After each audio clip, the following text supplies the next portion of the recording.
Chats, darling. Chats, darling.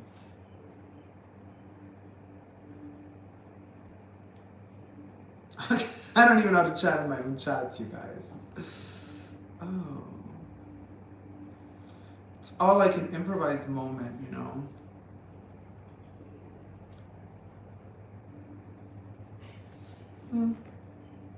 I can't see it. Hi, everybody. I can't, okay, so, hey, Rich Mitch, how's it going? Happy birthday to Coco. Woo woo. I think it's like super early. Wait, how come like you can all like chat and I like can't chat? Like, I can't put a chat in my own chat? What the hell? Hey, Debs, happy birthday to Coco. Woo! Oh my God, there's a lot of light here. Right? Hey, Ollie. Oh my God, happy birthday, Coco. I know, a surprise. Woo! Ooh, child, let me tell ya. Hey, Gloria, I cannot see anything to save my life. And also, like, why can't I? Oh, the hair, honey.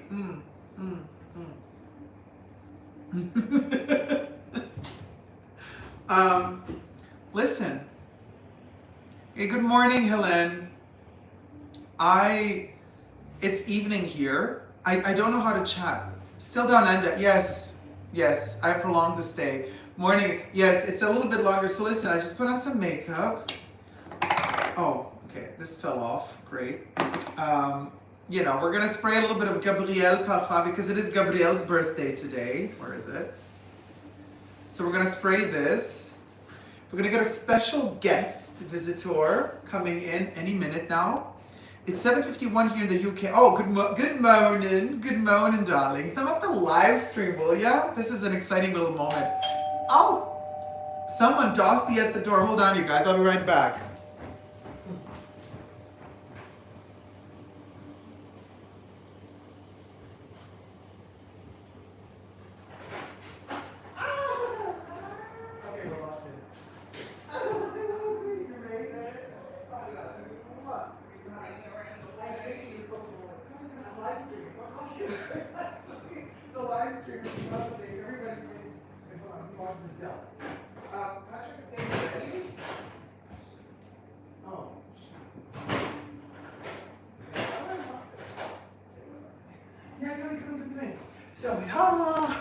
Oh my God, you guys. Okay, special guest arrived a little bit early.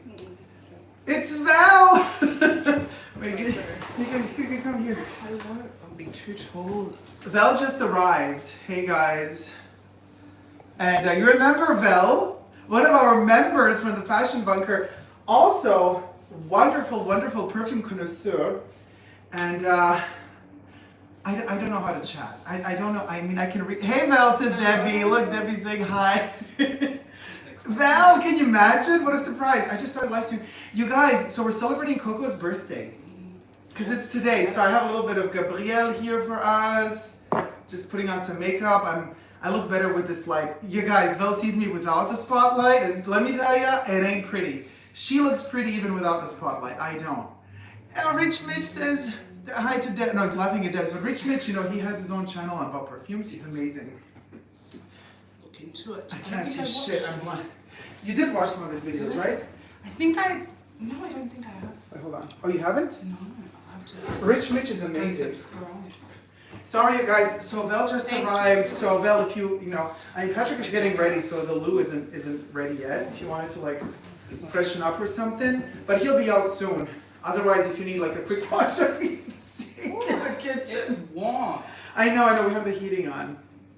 Hey guys, so it's just a little improvised live stream, you guys. Don't expect like this huge, you know, party. It's just like it's Coco's birthday, and I thought, why not, you know? Let's just have some fun. Thumb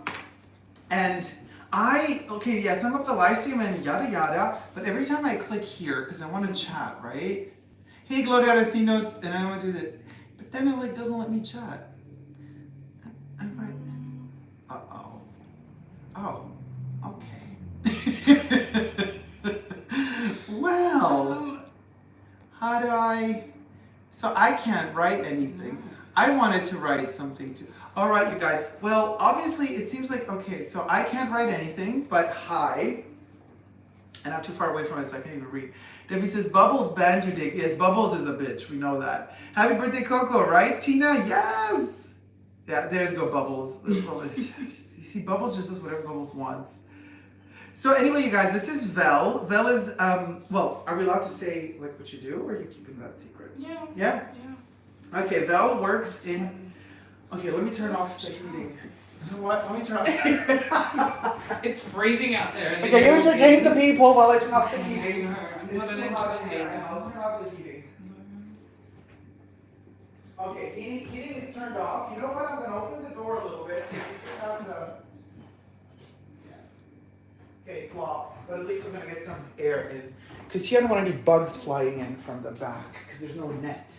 But the door has a net. Guys, so you know, like I'm down under escaping the summer, but then like the heating is on, and now like it feels like summer. Yeah, it's bad.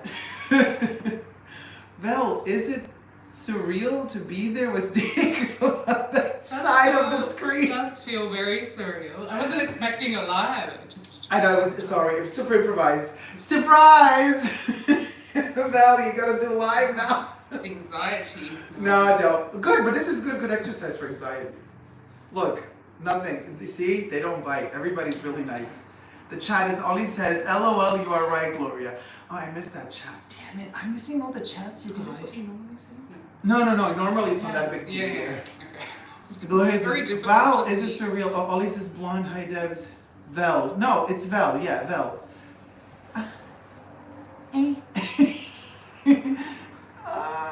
What a surprise. So, you guys, Debbie says, no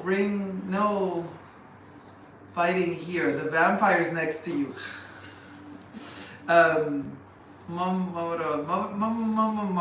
of two boys. Hi, everyone. Both of your hair looks fantastic. I mean, Vel wakes up like this. It takes me 3 hours. Been running around all day, so I'm... Oh my God, how was your day? Because you had a lot to do. You had to run errands in the city. It's good. It was good, but I had to run around. Hot again. Yes, Oh, you entertain the masses. I will bring you a fan. Please. Yes, please. hold on. Okay. Hold on. Entertain the chats. Oh, Entertain. here we go. Oh, there's a fan.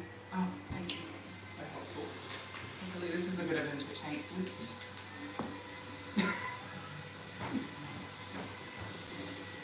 I have one of these. I just always forget to bring them. They're awesome, right? They're great. Except I forget to charge them as well. You know what the cool thing about this one is? You charge them, right? Mm-hmm. But they also work as chargers for phones. Oh. So you charge it like here, Yeah. but you can use this part to actually these function as huge batteries for like when you're on the go. I've just got a regular plain, not a fancy one. It's cool, right? This is so helpful. So you guys, it's Coco's birthday. Now, I tend to also forget my birthday numbers, so I just, I'm 237. But, so Coco was born in 1883, which means she would be 139? 138? 39. Yeah. 139. I need to fetch some cake for Coco. Yes, you do, Ollie. Oh my God, Ollie posted a really cute picture. So also, happy birthday to you too, Ollie, on Discord. Discord. I haven't looked. So cute. Ollie, you look fabulous on Discord, by the way. She posted it in the Chanel. Yeah, she's celebrating her birthday. To look at Ollie is 25. Yeah. So what we got here? Okay, I have a little bit. Just to freshen up a bit of my powder. Did anybody, Ollie, I'm sure you're on it already. Oh, it's either Asia A or Ollie already probably bought the Tweed Chanel eye palette. I don't know, guys, did anybody else buy it? Huh? I saw a photo of that online. I was just watching on YouTube, there was this lady who was, she bought all four. Ah, there she is, Ollie's laughing. Is she laughing? I can't see. A bitch is blind. Okay. A bitch is blind. And so there's this lady on YouTube, I forget her name, she's European, right? She bought all four. Hey Nicole Papinchuk, hi Vibes, hey Nicole.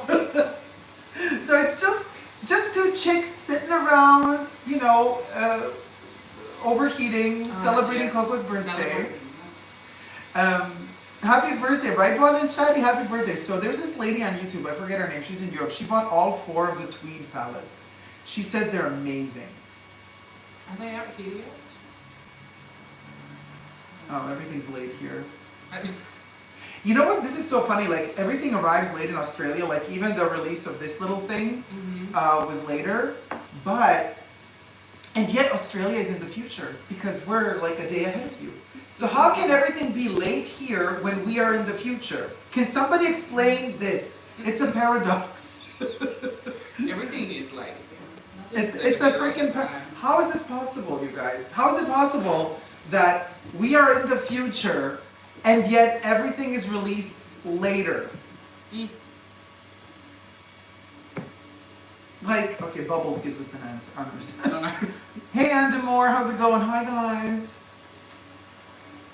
Mermaid Sapphire, happy birthday, Ollie. Happy birthday to Ollie, and happy birthday to Louis, aka La Mamaracha, who was also born on the 19th. Yeah, the same day as Coco. So I think Louis is working right now. I think he's at work right now, but I sent him a happy birthday on his Instagram. So you guys, you can send your birthday wishes to Louis. I don't know if he's like, I don't think he's in the live chats right now. Yeah, happy birthday, Ollie and Louis and Coco. Yeah, more Leos. Yes. I know. It's a bunch of Leos. So many Leos in my life. Now, Vel, the reason why I wanted to do this actually with you here, because you guys, Vel, so this is what I was about to say. Vel is a very, very fantabulous connoisseur of perfumes. Vel also works in a very, very renowned perfumery in Melbourne. Are we allowed to say which one? Yes. LKNU at the Emporium. And I have actually a couple of vlogs that I shot there that will be coming out on my Essentially Dacob Perfume channel. So stay tuned for that. It's coming up pretty soon.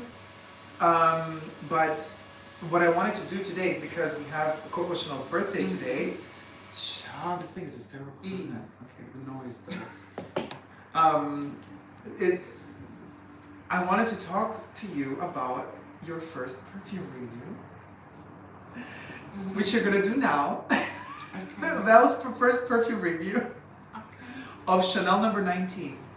Oh, okay. Yeah, we're gonna talk Chanel number, because it's Coco's birthday, so I posted Chanel number 19 on my Instagrams, and I thought when Val comes, we can talk Chanel number 19, like the 3 concentrations plus the 1 flanker, poudre, and our opinions on that. Yeah.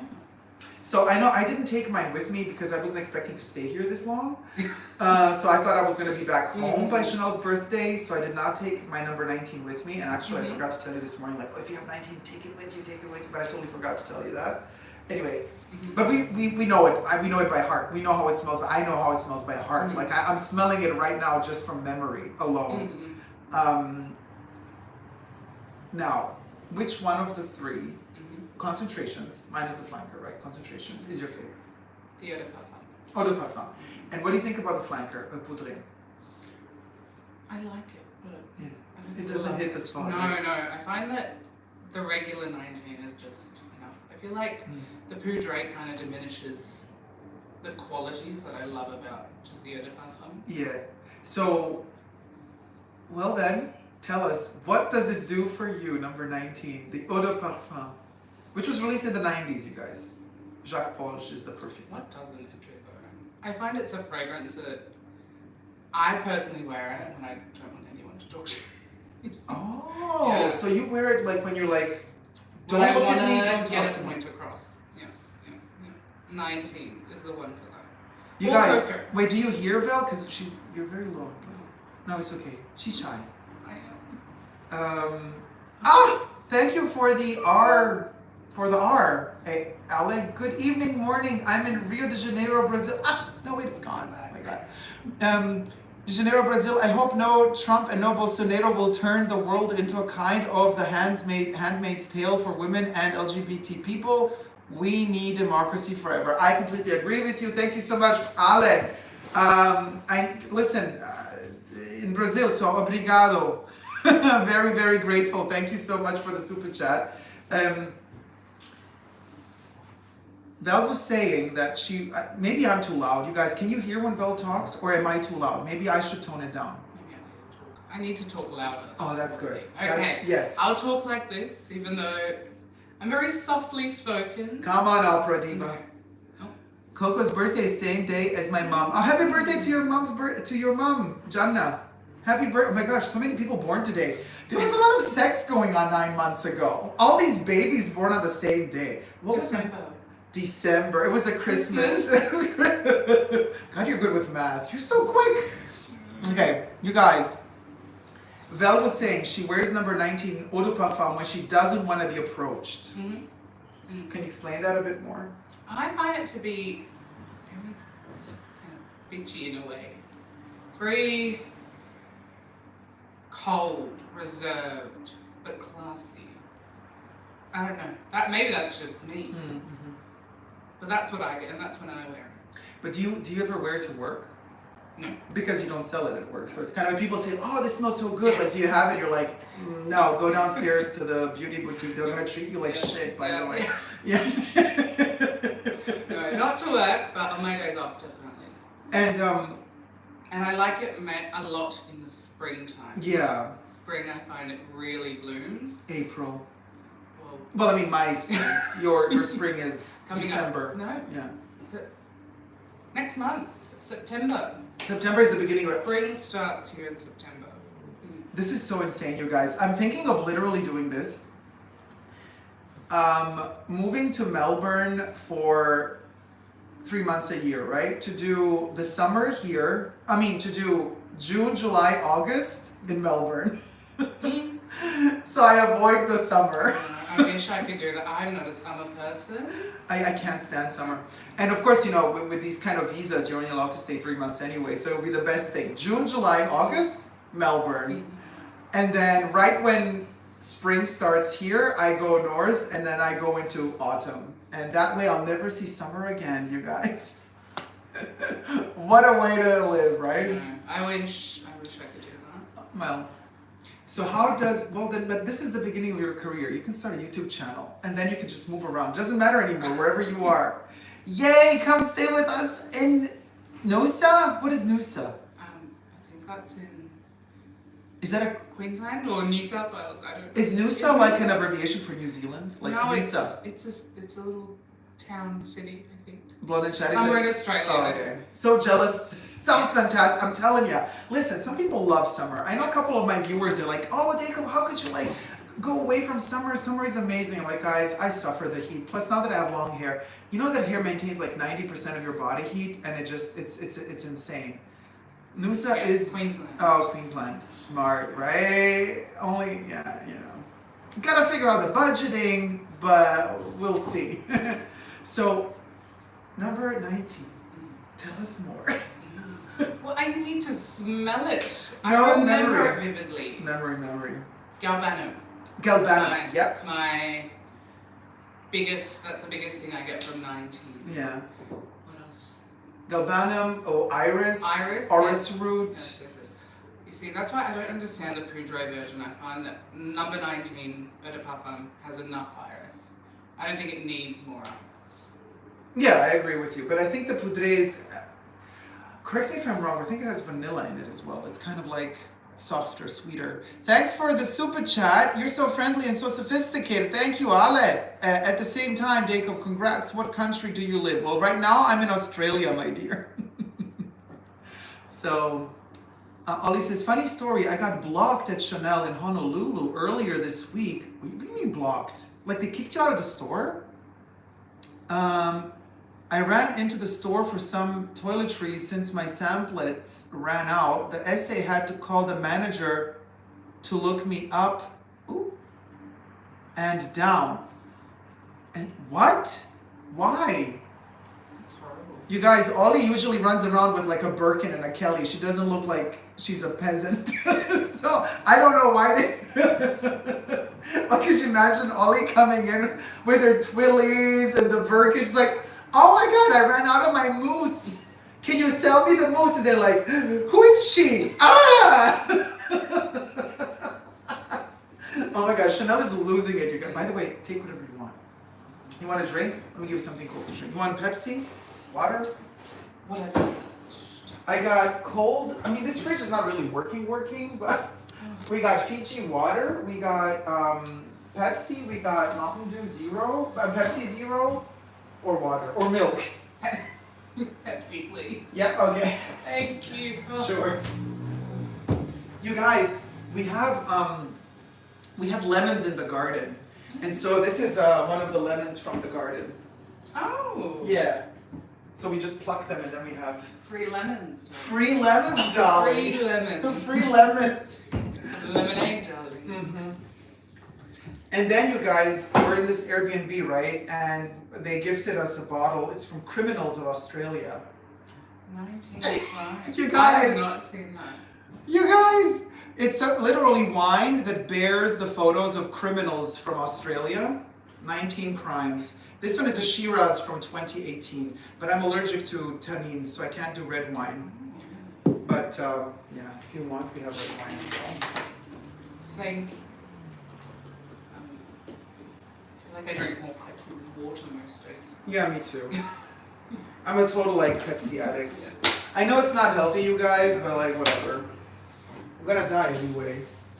Something's gotta kill you. Something's gonna kill ya. Let me tell ya. A little bit of lemon. Just a spritz. There you go. Thank you very much. There you go. Cheers. Let me add some more for me. Okay, you guys. Now we have some Pepsi to celebrate Coco's birthday. So, how many hours does it last on your skin? Number 19, we're talking. Eau de parfum. Parfum? 5. Not too long. What is on your neck, Dacob? Oh. It's the Vivienne Westwood. I can show you. Actually, Alex wore it for the premiere. I borrowed it for him. It is a Vivienne Westwood lion necklace in pony. I think, no, it's cow. I don't know. Cow or pony. I think it's cow. And it has its little teeth. And then it's a keychain as well, because if you pull it out, it does have this little thing. Its tongue is a keychain. Like that. And it has a pocket in the back, like a little slide pocket for cards or whatever you want to put in there. So, and it has little ears that are, you can pull them down. It's one of Vivienne's classic designs. Actually, she made this as a big bag back in the punk days, and now they kind of redo it from time to time in different sizes. And I thought the little tiny version was super cute. The fangs hang. They're actually made in brass. It's a beautiful piece, and it's furry. So I know, PETA, don't come for us. Thank you for the super chat. Where is it? Ale, we have something in common. We love Chanel. I'm in love with Allure Sensuelle nowadays. People say men like this perfume. Let's test it. Well, may God bless we all. Oh, bless you too, Ale. So let me tell you, I've had experience with Allure Sensuelle. It's a patchouli bomb. It has a lot of patchouli. So if you like patchouli, I used to wear it a lot. To me, it was like a Coco Mademoiselle grew up, all grown up. Mm-hmm. Now I find Coco Mademoiselle to be a bit, younger. Yeah. More shy, more girly, more innocent. Whereas Yeah. Allure Sensuelle was more womanly. Yeah, and it's interesting that you say this because for me as well, because usually you would say, well, Allure Sensuelle is a flanker of Allure. Mm-hmm. So you would think like, well, if I think Allure Sensuelle, I think of Allure, but I don't. Mm. When I think of Allure Sensuelle, I also think of Coco Mademoiselle, which is so bizarre because in a way, I think to myself, Allure Sensuelle should have been, hey, Patrick is here, you guys. You can come and say hi whenever you're ready. Because I always thought that Allure Sensuelle should have been a flanker of Coco Mademoiselle rather than a flanker of Allure. Mm-hmm. Because it has more similarities to Coco Mademoiselle. And I think this is also due to the fact that Allure came out late 90s and then second half of the 90s. And then Coco Mademoiselle came out like beginning of the noughties. And Jacques Paul made all of them. And then Allure Sensuelle came out after Coco Mademoiselle. And I think he was a lot influenced by Coco Mademoiselle. So that's why kind of a Loose and Swell ended up being, to me, smelling more like a flanker of Coco Mademoiselle. I agree. Makes any sense? Yeah. Sure. Wanna come in? Say hi.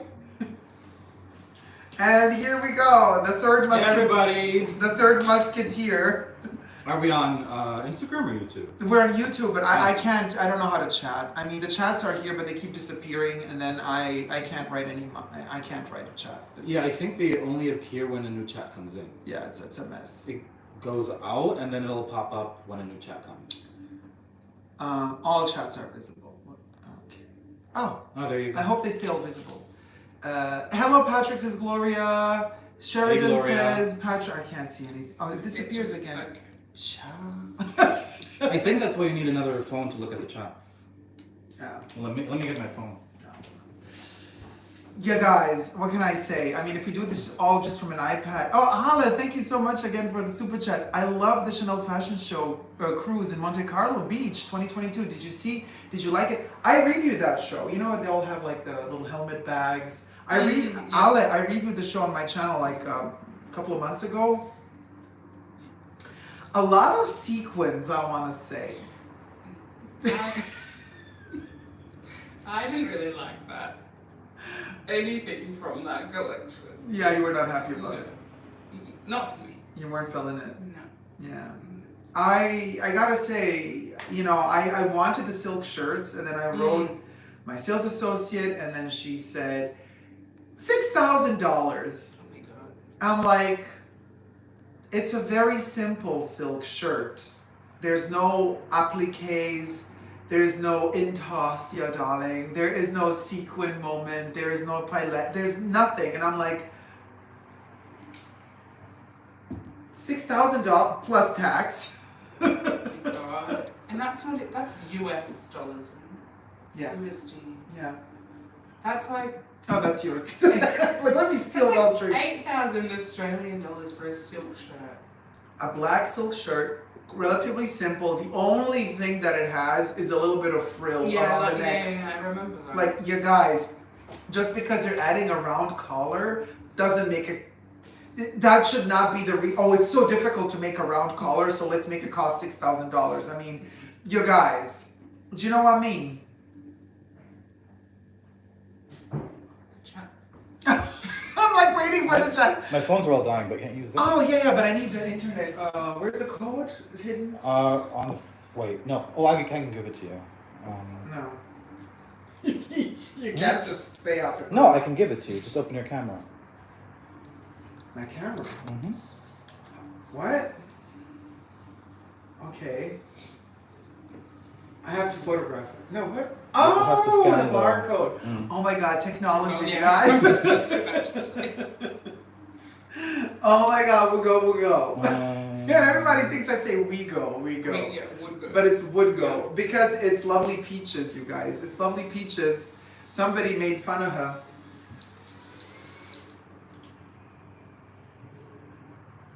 That's snazzy. And joint. Tech savvy. No, not yet, though. Oh, is it working? It's yeah. All right. Okay, let me put the audio down, and then you guys, I'm just like gonna go to my YouTube channel now, and then. Oh, okay. I have the weirdest thumbnail. Oh, here we are! Ah, we got the chats, you guys. No. That is so weird. What? I was like, So many. I know. Too much of me, I can see. Oh my God. I love the show. Yeah, it's working. So Thank much you so better. much, Patrick. Yeah. So hi, Dacob. Your wavy hair is beautiful and suits you. Thank you so much. I am a vampire after all. We went to Hanging Rock. Did you know that Hanging Rock has one part called a vampire cliff? As you're climbing up, at one point you just turn a corner and there's this note that says Vampire Cliff, and you look up and it's literally, plus it was like, I filmed it, you guys, a video coming out, you know, it's gonna take a while to edit all those vlogs, but it's like, you look up and it's, plus it was raining, it feels like it feels like you're in the Carpathian Mountains, and there's something there. It really feels like there's something there. It was amazing. I felt at home, obviously, my ancestral home. Have you told anybody that you were attacked at Hanging Rock? No, not yet. Patrick is as high as the ceiling. Yeah, he just had some weed. No, I'm kidding. No, but Debbie says you're as high as the ceiling. Yeah, Patrick is very tall, Debs. MJ05, hi, Dacob, hi. Hey, Jack, you're back! Ah! Thank God, Jack. We were so worried. Oh my God. Jack, I'm so happy you're back, Jack. Still lurking in the shadows, popping in to say happy birthday to Coco. Jack, listen, we're sending you so much love. Everybody's sending you love, Jack. And seriously, anything you need, write me. Like, just anytime. The second I turn on Instagram, if I see your message, I will answer you. And you can also call me, and we're all sending you a lot of love, Jack. And happy birthday to Coco. Yeah. So there's Jack, says Gloria. Good morning, Dacob. Hi, Xenia. How's it going? Just saying, says, got to fix the issue, and you were able to purchase. Oh, wait, I forgot. Oh, part 3, but makes me feel better knowing. Oh, wait, part 3. Okay, hold on. We got to talk about, okay. Yeah. Where Ollie said that she was kicked out. Because remember, we have to still do hail factive stories. Oh my God, so many people. These all people remember them all from the chats when we were chatting. Jonna, thank you so much for the super chat. Make sure you come back to Australia, honey. We want to spend every summer, which is your winter here, because like it's so much better. Sheridan Ford sends you love. Hi, Sheridan Ford. Oh my God, okay, I'm all over the place. Sorry guys, let me focus. So I have to read Ollie. I seriously picked up face mousse. I made a joke, but Ollie was literally going there for the face mousse and tonic blush and cotton squares, I think. But it says you can't do red wine, faints. No, I can only do white wine. I can't do red wine because I'm allergic to tannin. It's a component in red wine that causes my nose to itch. And I start sneezing, like literally like the biggest cliche of a drunk person in the movies, you know, when they like start sneezing and the red nose. That's me if I drink like really heavy red wine. Did you talk about the criminals yet here? Yes. Hi Ollie, this Chanel Beauty only, not the boutique one. Oh, and then Ollie says no, it was the fashion boutique.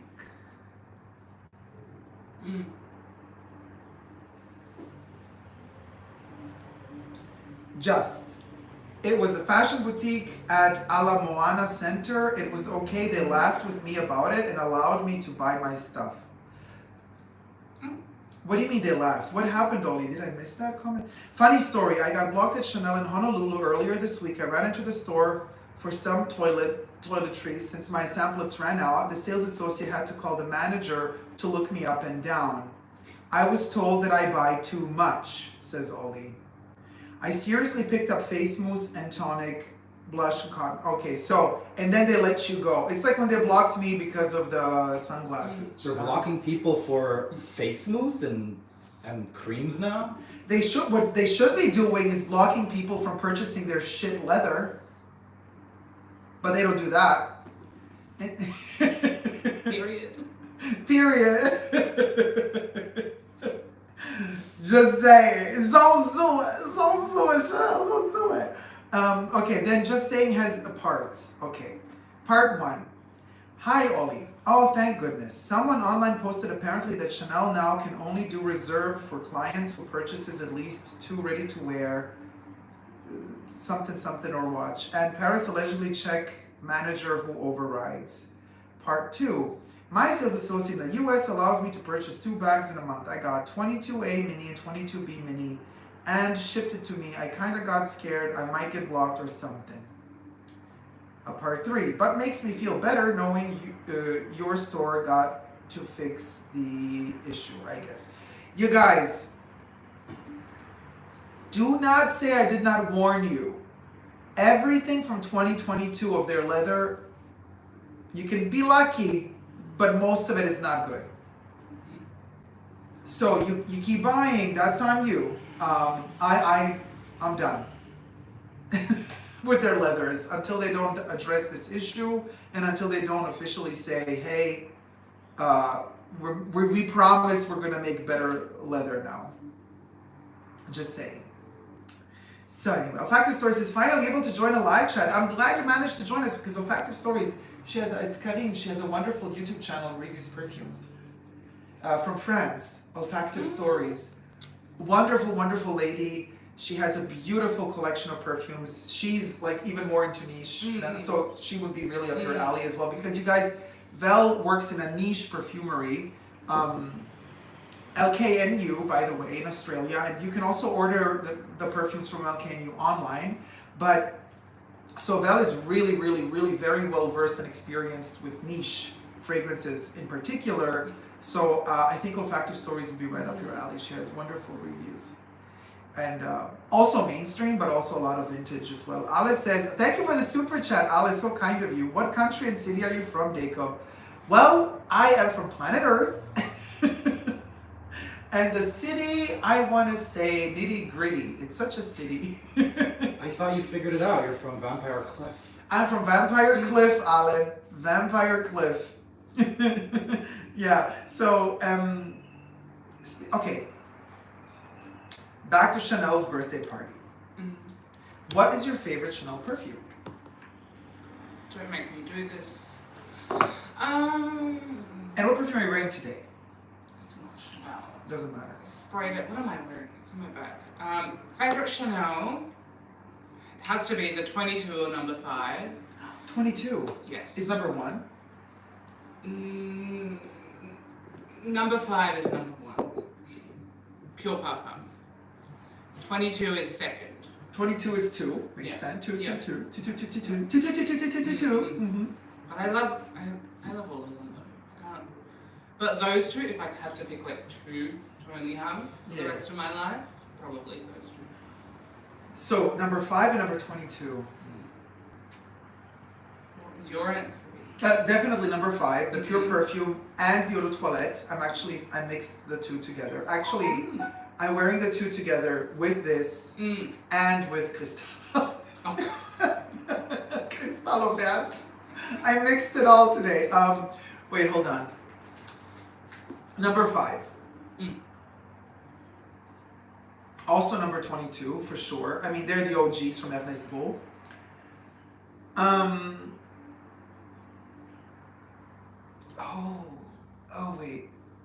Wait. Of course, if it's just, I mean, it's so boring. If it's just 1, it's number 5. Duh. But if it's more than 1,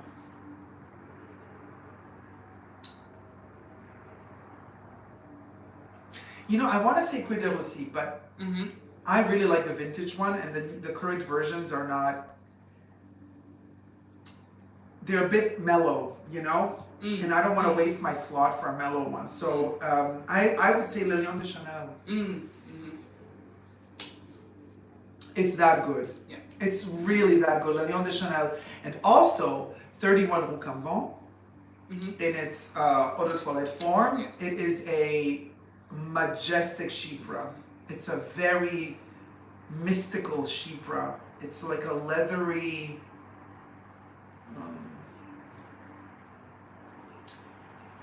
It's a floral chypre, but it's mysterious. It's very, very complex. I mean, have you ever given it a real go? The 31 Eau de Toilette.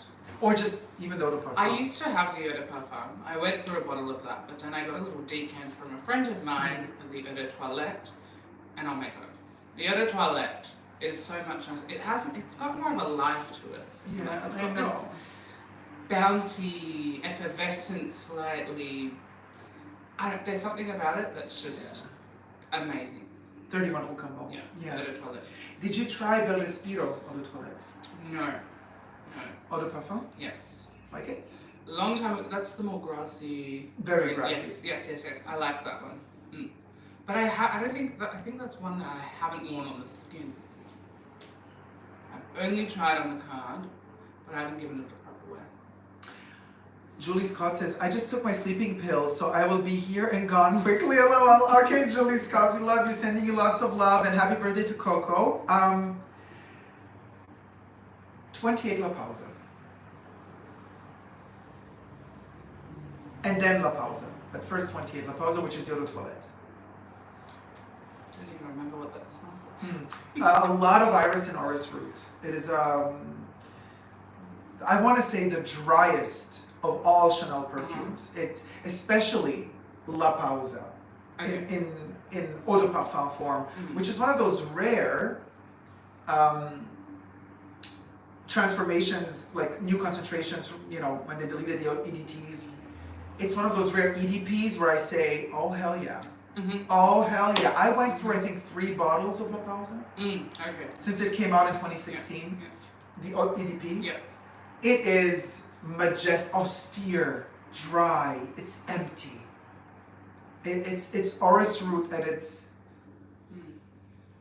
most, like, if you think number 19 keeps people away, La Pausa is like, bitch. I don't remember what La Pausa even smells like. That's a sad. But that's exactly the point. That's it. That's Yeah. La Pausa. It's like, it's literally like, forget me. Get that out of my way. Don't even think about me. And that's how, I mean, I love that. I went through 3 bottles. It is so majestic. 1932. I like, but it's not more than a like. But I Yeah. loved your review on it. I know what you mean. 1932 for me is also like, it doesn't remain burned in my memory. I mean, I know it by heart, but it doesn't call me for more, you know? It's not one that I want to keep on wearing. If I wanted a collection dedicated to Chanel's Diamond collection from Yes. 1932, Yeah. that would not be the smell. But I understand what Jacques Polge was going for. Beige. Yeah, I guess. You guys, beige is the only one I didn't review yet on my channel. It's so boring. And it's so basic. People love beige. Love. People love the eau de toilette, people love the eau de parfum, people love the parfum, people love beige. Why? Why is that honeysuckle such a thing? Why do people love beige so much? Hey Neri, how's it going, my love? Hey Leanne, how's it going? Tina, oh everybody, hi guys. Driti, Blonde and Chad, Xini, hi everybody. Sorry, we're just talking, so I'm not always in the chats. 1932 is my daily working fragrance. Oh really? But also because it's not complicated. You know what I mean? It's like a power horse, like for work. I get it. Olfactive says, I love Misia N22 too. Okay, so with Misia, the eau de toilette, I love it. I have to be in the mood for it because it's a very heavy violet with a lot of cranberries in it. And you gotta be in the, it's, by the way, Olivier's first perfume for Chanel. But the eau de parfum, I think they butchered it. Yeah, I struggle with the eau de parfum. It's like a love-hate relationship. Every Right? time I think I'm falling for it, Yeah. there's something about it that just... There's something so like... I don't know what's the right word for it. Like, it makes me cringe in a way. Misia, the eau de parfum. Yeah, it has something in it. What about number 18? Did you try eau de toilette? No. Just a eau de parfum. It's a potpourri. It's actually the perfume where they used like Chanel's own distillery for brandy. So it has like a brandy note in it, and then it goes into these like kind of floral, but it's very boozy in the opening. Debbie says Chance is elegant. Yeah, it is. I could do without the pineapple though, but I like the Eau Tendre version. yeah. Most My mom's out favorite. of all of the Chance fragrances. I hate the fresh one. Yeah, Eau Fraiche. Yeah, the green one. It just smells like deodorant to me. Eau Vive is, again, the first mass-released Olivier Polge perfume for Chanel. And it took me a while, but I really love it. I think it's the most misunderstood of the 3 because that sandalwood, when it kicks in the bottom note, it's really good. You know, it opens up with the Sicilian orange, with the blood orange, and then you're like, eh. But then when it goes into the sandalwood, it's really good. But it takes time to get there. Chance is elegant, I like all the flankers, says Debs. Driti says, something about it, right? Oh, about Chance. So 18, I think 18 is maybe, together with La Pausa and Bel Respiro, the least sold of the Chanel's exclusives. What do you think about gardenia?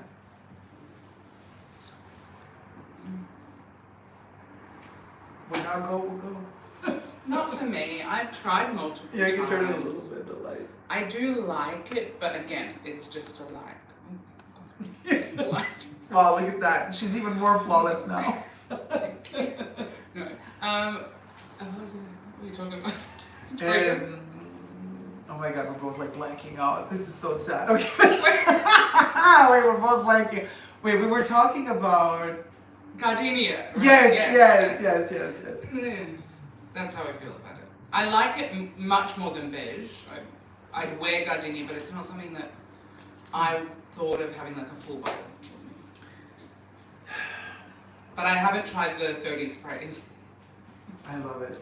Oh my god. I'll need to try it. The eau de toilette never hit the right way for me, but eau de parfum, it's like when you overdose it, it's so poisonous and green. I love it. Now, it's not for everyone, and it's quite an expensive thing, so if you kind of overdo it with the spraying, it's like you go through a bottle in a month, which is insane. 1957 is still on my wish list as olfactive. You see, I know Emilio, aka Jizzes. By the way, go check out his channel as well. Hold de Toilette is his YouTube channel. He loves 1957. I love it.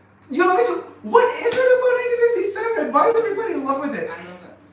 Although I wish it lasted a bit longer. I find it's really strong for like 2 hours, and then I'm like, where is it?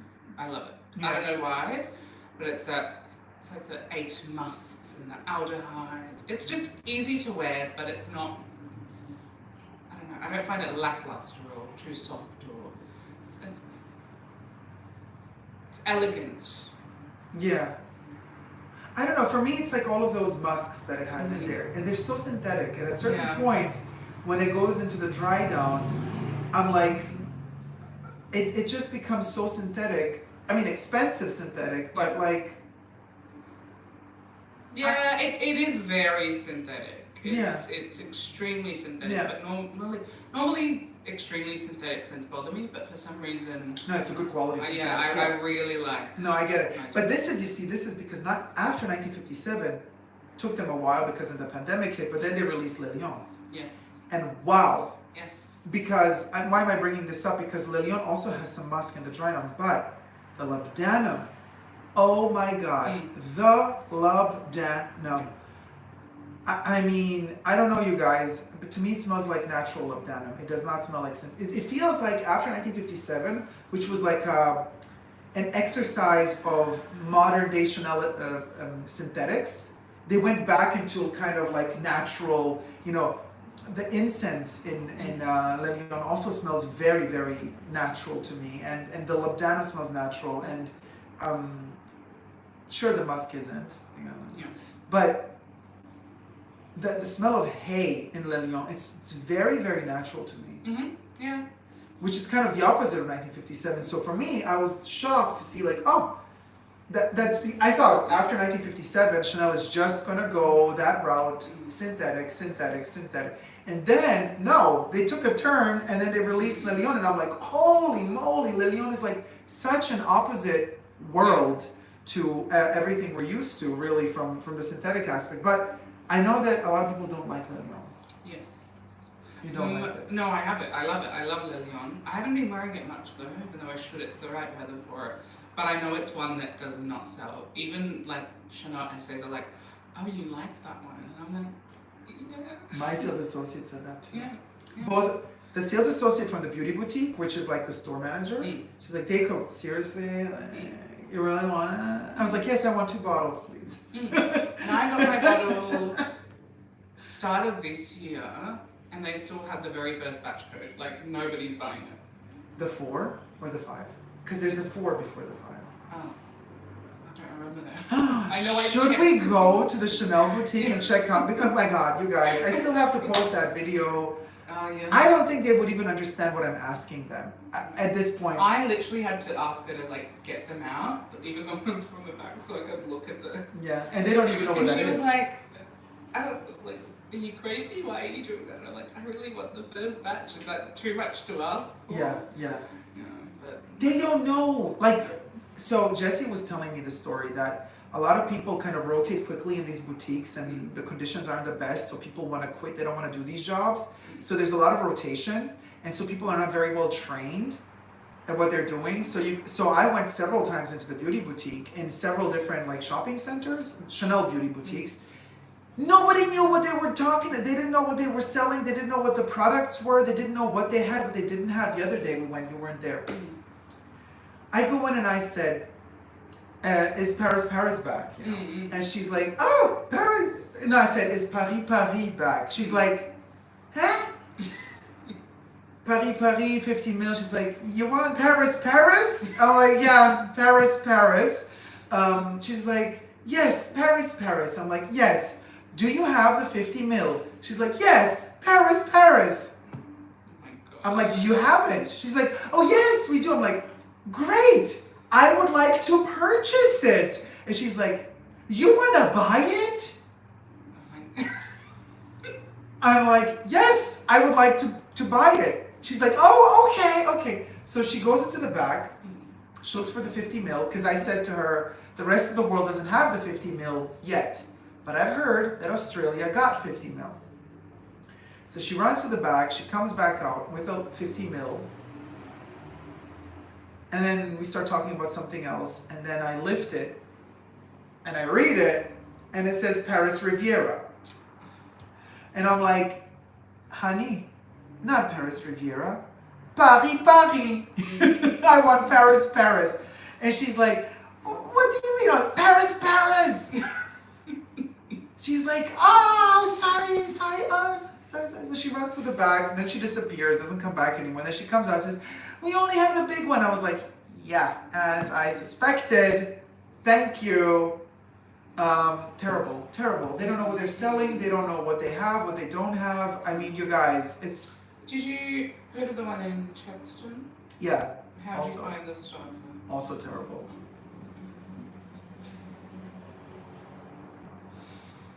Ganbaru, hey everyone, happy I made the stream. I'm lucky that I share the same birthday as Coco. Happy birthday, Ganbaru! Oh my God, how many people have birthday today? Another birthday. Yeah, Ganbaru, happy birthday. Christmas. Oh man, that's so awesome. Everybody has birthday on Coco's birthday. So, Ritzy says, Dacob, I bought the green Coco handle from the July launch. I know you're not a big fan for some reason. It's my ode to Coco. Well, good for you. I just pray for you that it does not peel, that the leather doesn't peel. And I have to go, sweet people. Take care. All right, Andamore, have a wonderful day. Wait, you were asking about the... Oh, yeah.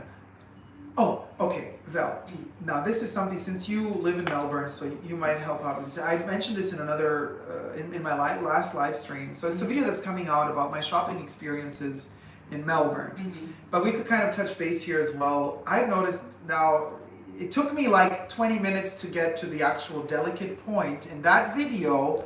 So here I'm going to go a little bit quicker. So it's a very touchy subject, you guys. Wait for that video to come out for me to deliver more eloquently the political correctness of it all. But here in short, and I don't mean to offend anyone, but most of the people working in these boutiques are Asian. And most of them are trained to kind of cater more to Asian clients because they're more used to the fact that usually Chinese clients fly over to Australia for shopping because it's cheaper here and they bring in more money. So they're kind of trained to flock to the Asian looking customer. Now, I've experienced several times in Melbourne where I've been snobbed by the sales associates because I don't look Asian. One of them, who was Asian at YSL Beauty Counter, I wanted to buy the Vestiaire, the Vestiaire line, the niche, Chom, look at me, oily as a bitch. Jesus, can't with this fucking thing. I see it. I'm glossy as a... It's a glow dot. No. It has to go. It gots to go. It got yesterday. It gots to go yesterday. And so mind you, I'm there at the park. He's much better. And so I asked for the Vestiaire perfumes, and they had like little sniffy tester strips of vinyl, which is discontinued like everywhere. And they still had vinyl. And I'm like, oh my gosh. I'm sniffing it, and I'm like, do you have a bottle? And she's like, oh, she's like annoyed that I'm, but she scanned me from head to toe, right? First of all, so, and then like she opens a little cupboard, and there's a lot of perfumes there. You would have to start digging behind them to see if they have vinyl. In the middle of all of this, she literally stands up and leaves. I'm still like talking to her. She leaves, and I think, because I'm educated, I think, you know, polite. I think, oh. Maybe she remembered on the other side of the stand, maybe she has more bottles. And she's going there to look if she has it. But no. She never came back! She never came. Was it in the city? Yeah. Yeah, in the city. It was really close to that other boutique, Marie, where they have like male collections from all different designers. It was like in this kind of passage, and then we crossed the street, and then we entered, I don't know what perfumery it was, but they had like a huge Yves Saint Laurent stand where they have the niches. Right. They had a Chanel little niche, the moment as well, and they had Tom Ford perfumes as well. And she literally disappeared. And then at one point I'm like, you know, I was there with Jess as well. I didn't want to like make my friends wait, and I'm like, you know what? Let me just walk to the front, and maybe she got lost. Maybe she got stuck. Maybe the woman got stuck in one of the drawers. I don't know. So she left. In the middle of a sentence. And she with open cupboards. And then I go to the front, and I see her with an Asian client, working with her and selling her mascara. That's so rude. Selling her mascara. Mascara, the cheapest thing YSL has. I was about to buy a full-blown bottle of vinyl, which like cost like 20 times more than the mascara. She snubbed me. She ditched me completely. Never came back. So rude. I was I would have complained. That is so not. You don't treat people like that. It's insane. Oh my god. But Yeah. no, I can see it happening. I mean, a lot of these counters don't have the best people working for them. Like in terms of customer service, they can be quite rude or like annoyed, or they'll just be talking to one another, and then you interrupt them to ask for a product, and they just kind of look at you like, I'm like, hello. Yeah, they don't even know what they're talking about. Something. Yeah, but I mean, I just want to say, you know, somebody, I posted the Chanel number 19 perfume, like to say happy birthday to Coco on my Instagram account, and somebody commented like, oh, I posted and I said, you know, maybe the brand Chanel doesn't want to remember Coco's birthday, or they don't care, but I care. And then somebody commented and said, really? Like, Chanel, the brand, didn't remember her? They never post on her birthday. They never post on their website. They never make a little moment to commemorate her. So I answered back to this person. I said, you know, to me, allegedly, right, everything they care for is the money. They don't care for the heritage. They don't care for Coco. They just care for the money, allegedly. So, yeah, it's lame. It's just sad. I mean, I don't think that Dior even remembers Christian Dior's birthday. I don't think they, well, I don't know if they do anything, but thank you. Oh no, this says nice hair, Dacob. Thank you so much. Claudine Lewis says, oh wow, oh yeah, for the treatment. Yeah, the awkward moment when you know more than the sales associate about the products. And Vel knows, especially when she goes beauty, cosmetics, makeup, and perfume shopping. Like, you can't mess with her. You can't. She knows her shit. I mean, a lot of, like, almost, I don't know, I'd say like 60% of the time I go to a counter and they're like, you know more than me. Like, they say that to me and I'm like, at least they admit. Yeah. And I'm like, mean, well, no, that's that's okay. nice. Yeah, they admit. Because, so Val, what did you study actually? Because you studied also beauty. Yeah, beauty therapy. Well, esthetician in other countries, beauty therapist here, I believe. Beauty therapy. So she studied beauty therapy. She can do all the shebang with the skin, with the facials, with the beauty, and she works now in a niche perfumery. Like, You can't mess with her. You literally can't. So I mean, you know, at least they acknowledge Yes. that you know more than they do. Where can we find you on Instagram? Instagram. What is my? I don't even know Instagram. Aldehyde overdose. That's right. Yes. You know. Yes. I'm so bad at posting, but I'm gonna start posting more. I want to interact with more people. But Aldehyde overdose, all spelled together, you guys. That's Vel's Instagram account. Vel does not have a YouTube channel yet. You gotta get out of your shell. It's fine. I mean, look. One day. So look how everybody's nice to you. Nobody's biting. No. Oh my goodness, I haven't been able to catch a live in forever. Hi, you lot. Hey, Linda K Talks. Nice to see you. Karine says, I buy my Chanel fragrances from a small boutique in Belgium, which sells Guerlain, Chanel, Hermes. Kind people and best customer service ever. You're lucky. What can I tell you? I'm also lucky with my boutique. Like, they're amazing. But yeah, I've heard. And you know what? Let me tell you. I understand more the frustration that Purse on Fleek has with the whole Hermes situation, and like, because shopping here for European luxury goods is not pleasant.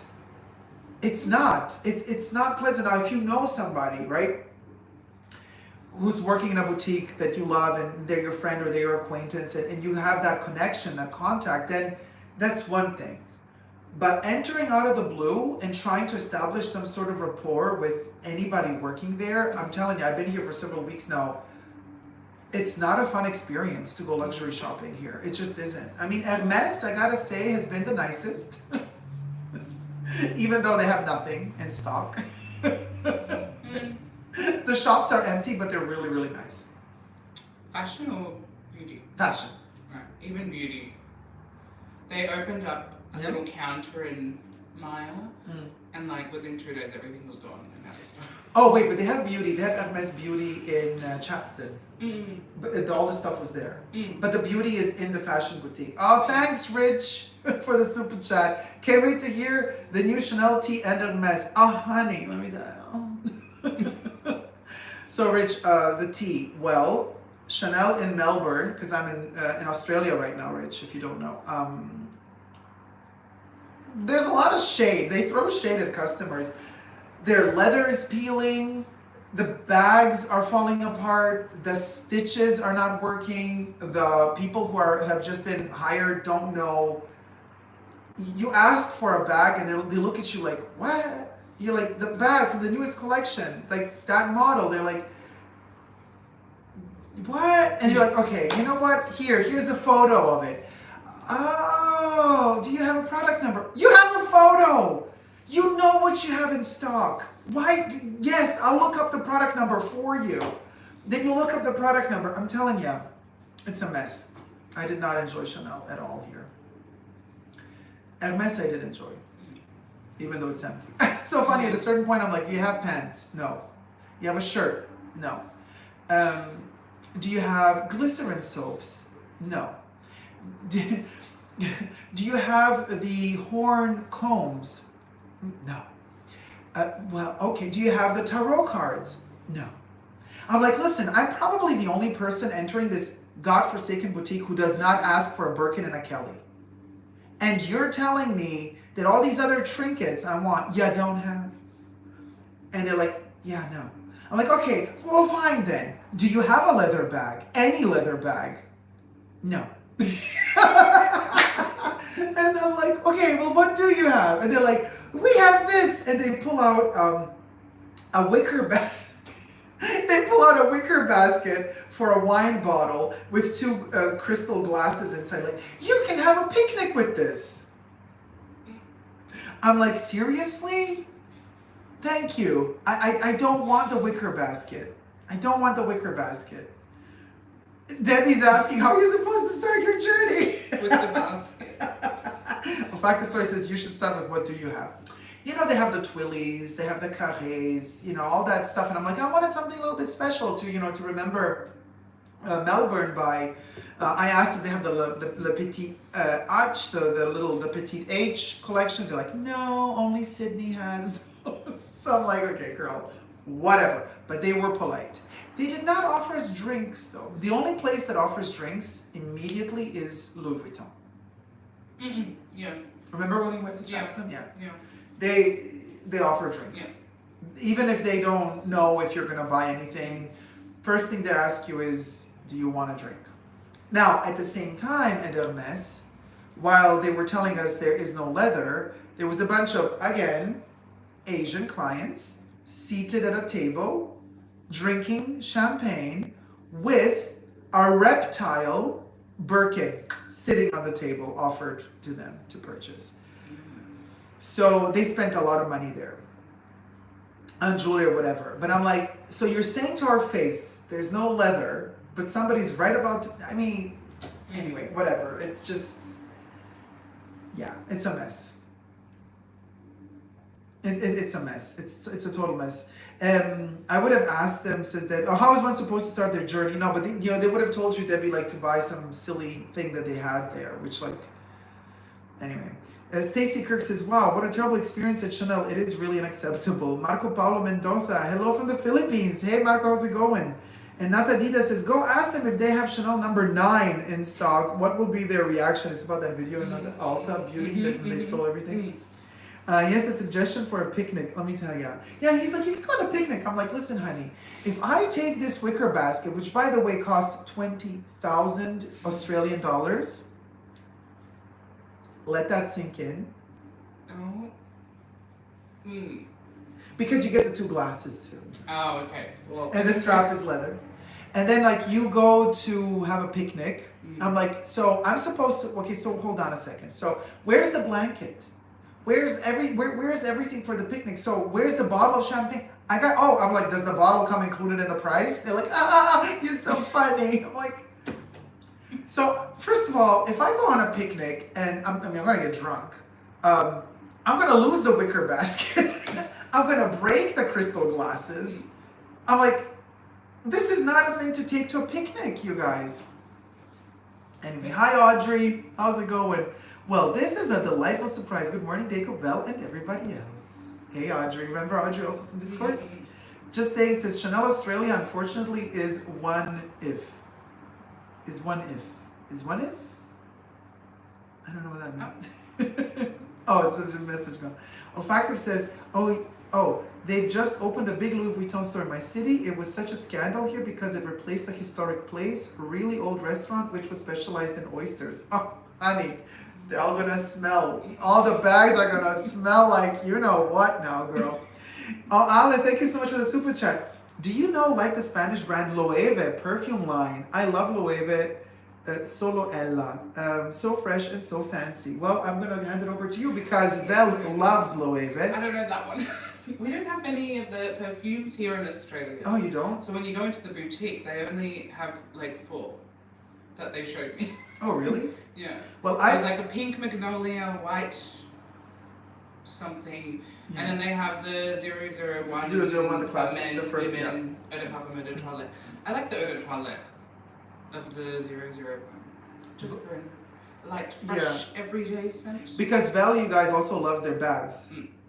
So Vel also has a little Loewe collection growing and brewing.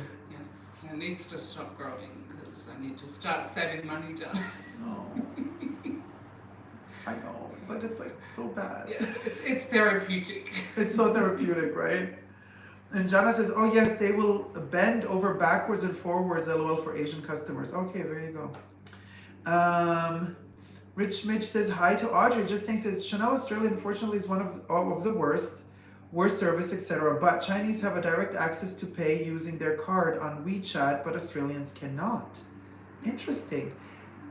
No says, I love LKNU. Oh, there you go.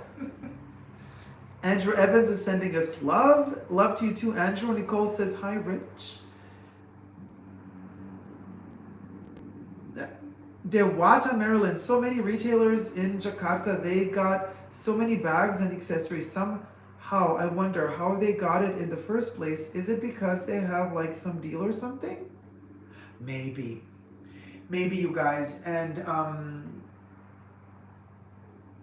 Justine, the real Shakeen, by the way. Shout out to the real Shakeen, you guys. Go check out her channel. Also amazing YouTuber. She just sent me a thumbnail, not a thumbnail, sorry, a screenshot that she took of from Fashion File. And this is connected to this story because Fashion File is selling apparently a bunch of Chanel heart bags, which are like super hard to get, right? Fashion File apparently is connected to some Chanel boutique, and they're apparently in cahoots with the people there because like they were all sold out, but Fashion File got all the bags. Fashion File is selling them for a markup. This is all alleged, okay, you guys? But like, how can Fashion File have so many? Considering, granted, they're authentic. We don't know that at this point either. But so something similar might be happening in Jakarta, Dewata. Something similar might be happening there. You know what I mean? Ale, thank you so much for the super chat. What do you think about Eau de Soir by Sisley? It's a classic, you guys. Eau de Soir is a classic. I have not purchased it yet because every time I'm about to have it in my collection, just for archival reasons, it's a lot of money, and I usually end up buying something I really like instead. Do you have one in your collection? No. I've tried it multiple times. I do like is it Soir de Lune? Yeah, I think there's a, well, I don't know. It's a bit more but Sisley. skanky. Yeah. Eau de Soir's quite, is that with the gold little head statue thing? Yeah, I like the one with the little moon star. With the moon star.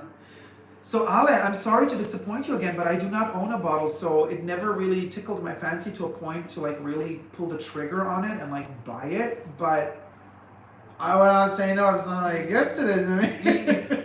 I would not throw it away. But yeah, so what's the top? Audrey, it's Coco's birthday and we're just chit-chatting here. I'm torturing Val because she doesn't like to be, like so talkative, and I'm like pushing her out of her shell. We're just celebrating a little bit Coco's birthday before we go to eat, basically, is what's going to happen now.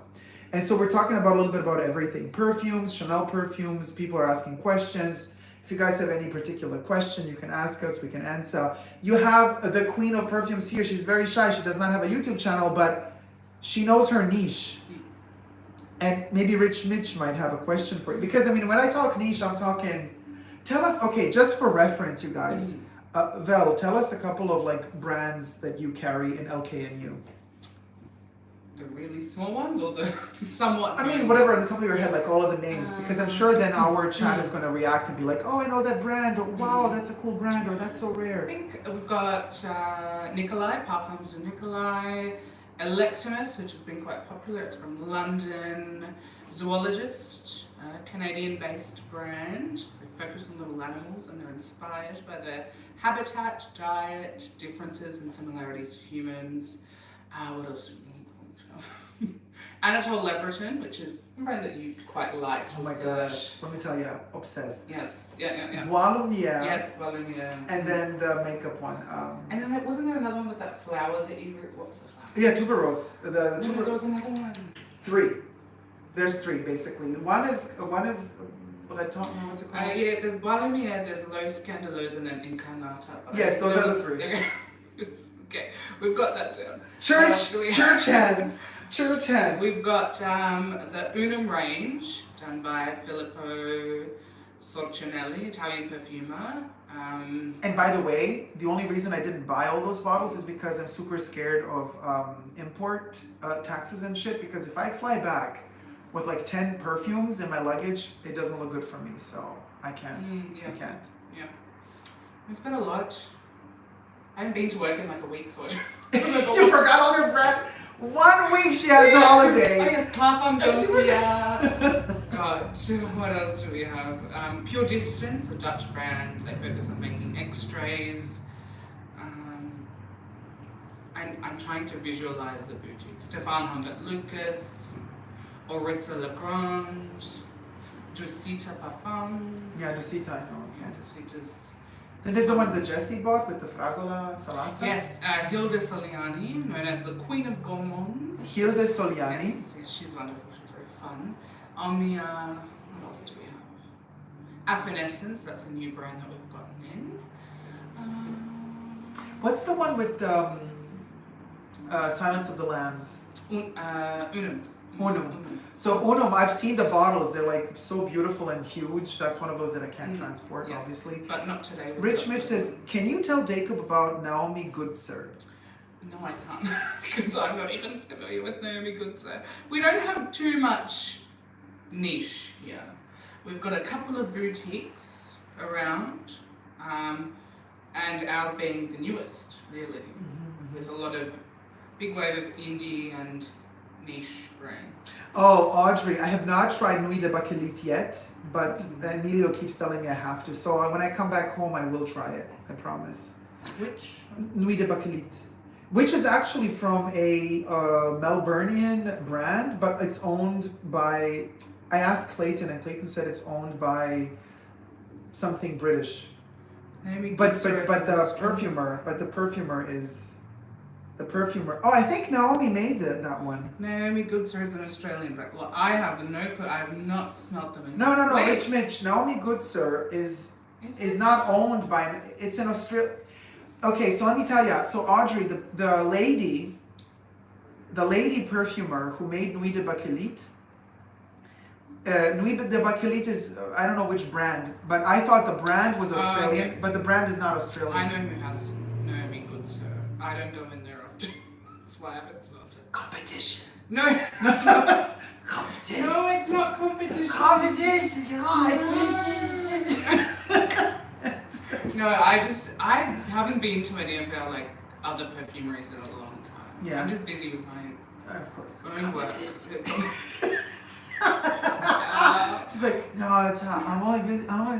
Listen, let me tell you. I don't know. What other perfumery? Who? I don't know her. Okay. Naomi Goodsir makes Nuit de Bakelit. I'll Yes. have to go try because I know where it is. And Rich Mitch. So because Clayton also was telling me about is there any particular brand from Melbourne or from Australia that I'm interested in that he could have maybe given me a sample or something, which didn't happen.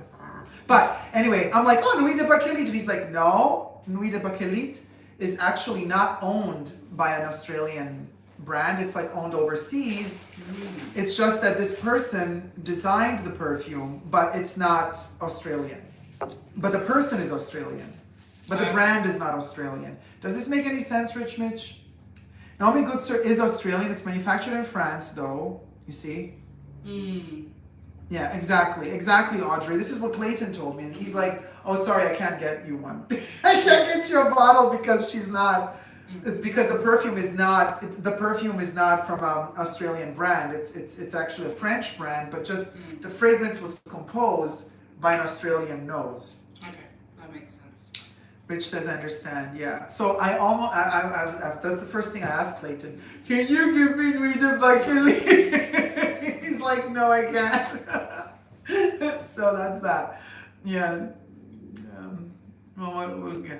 Do you like Dusita fragrances? She has some really beautiful floral ones. Fleur de Lolita is really beautiful. It's like a watercolor pastel floral. And she's got La Douceur de Siam, which...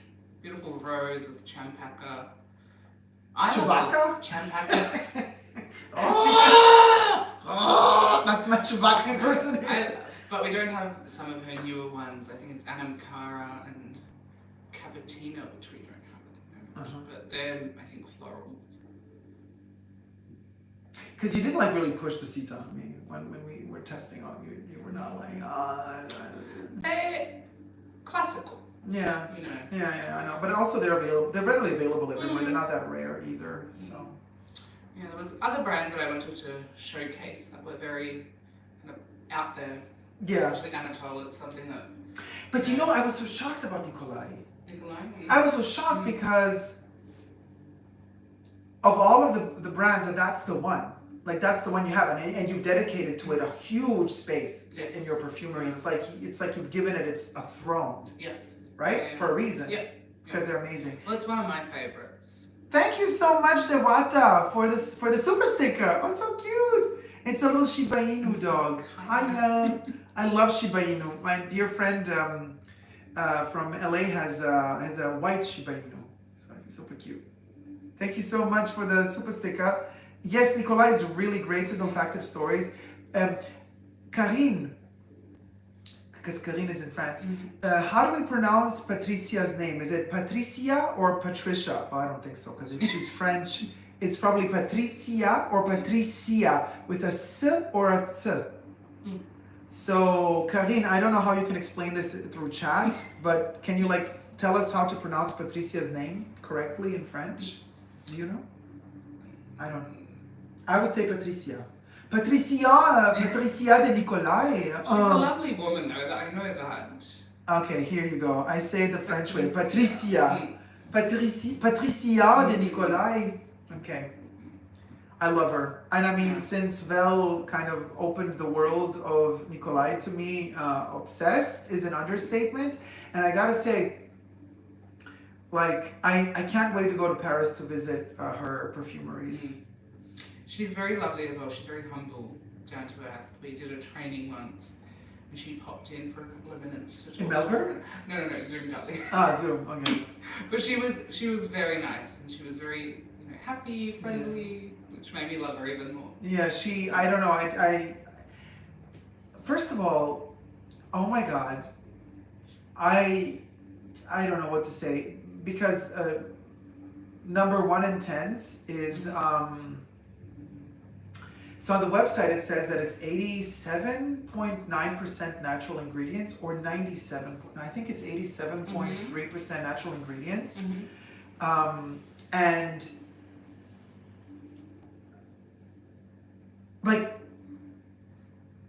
they push this concept, at least on the website, of saying we try to, we pride ourselves of blending as much natural as we can with the synthetics that we have of today. And then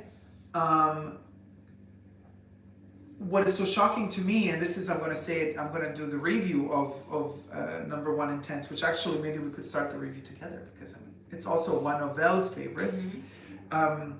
So interesting that I have here Gabrielle, because it's Coco's birthday, but Coco wouldn't mind us talking about other stuff as well. Obviously, why not, if we're here already? So here you go. Would go. This is the Pure Parfum, which is, for Chanel standards, this is the most intense tuberose that Chanel has to offer. They have tuberose in number 22, but this is their grasse tuberose, okay? And in the most concentrated form for the pure perfume. So, but when I spray it, obviously Vel tried it out as well. It doesn't last long, and that I'm fine with it not lasting long. It doesn't have to last long. It's okay. But it's a tuberose that you smell when you come close to it. So when I spray it on my skin,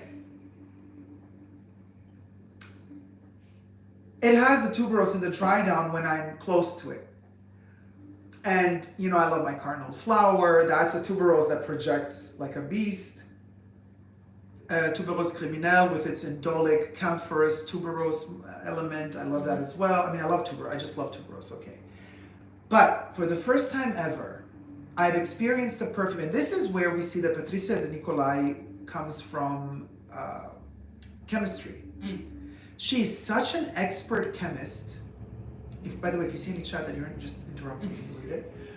She's such an expert chemist, because I've never, you guys, experienced a tuberose that natural. And by that I don't mean that it smells particularly natural, but that I mean it chemically behaves physically.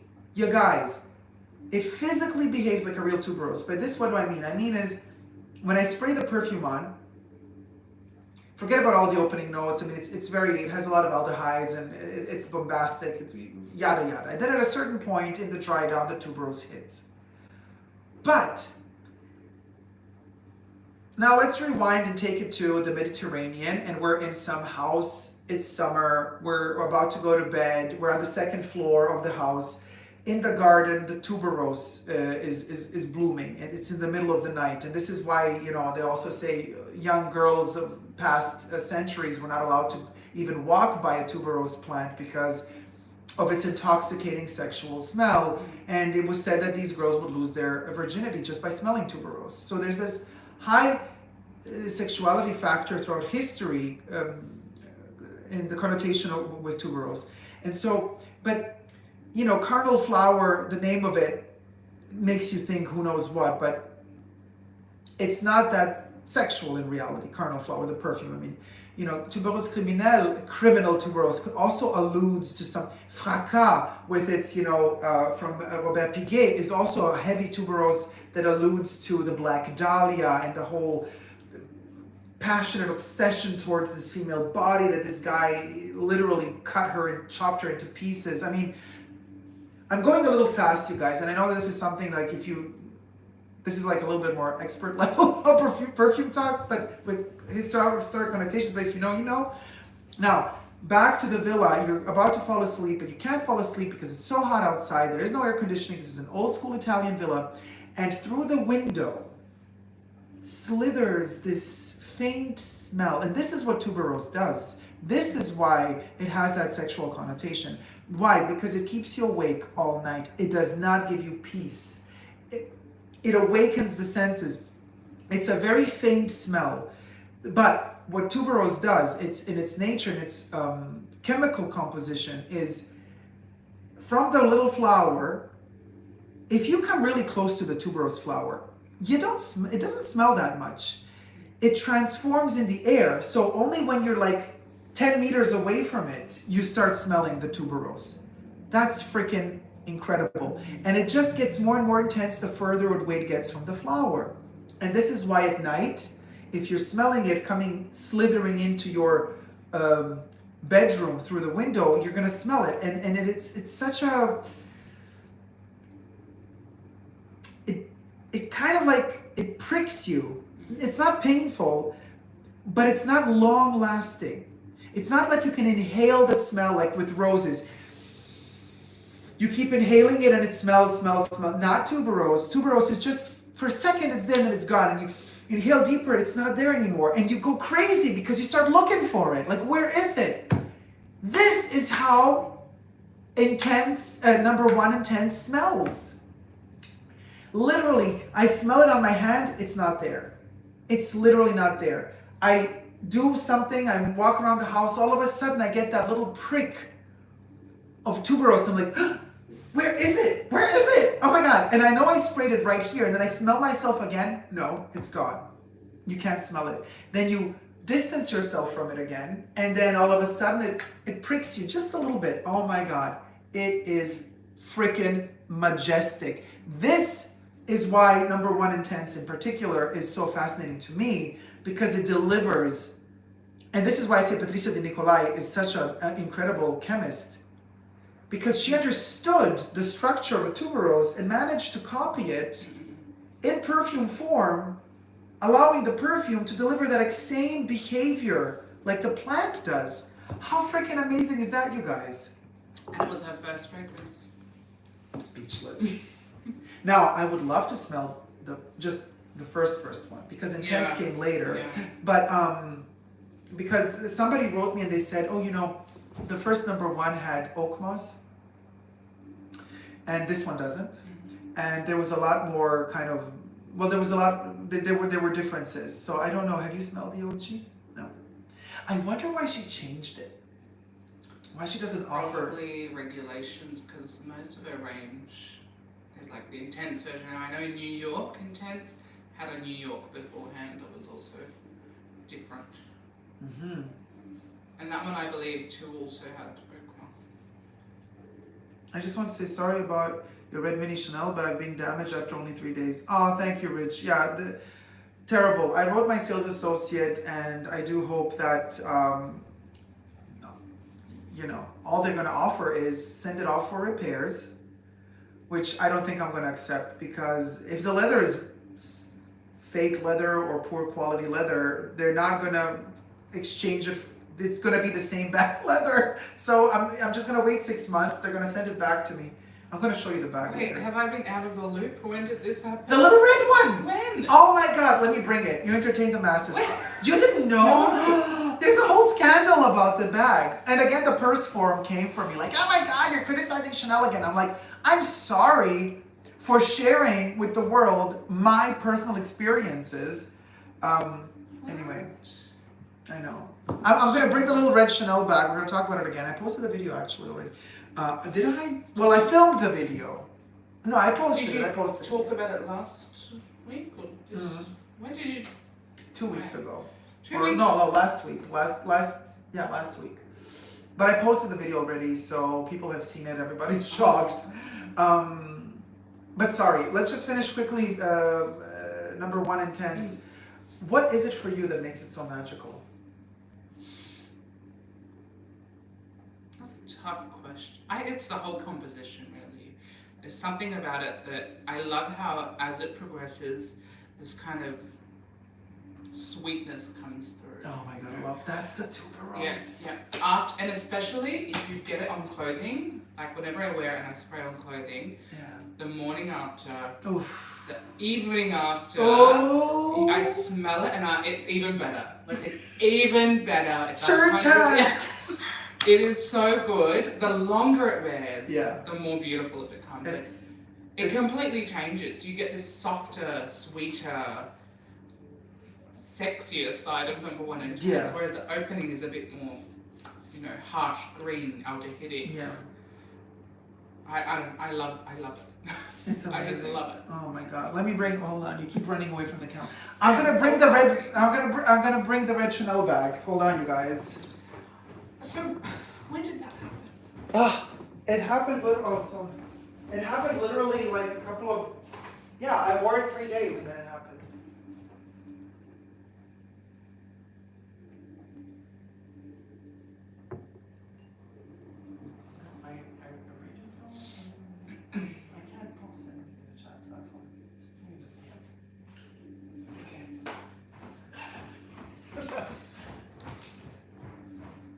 Yeah, you entertain the masses.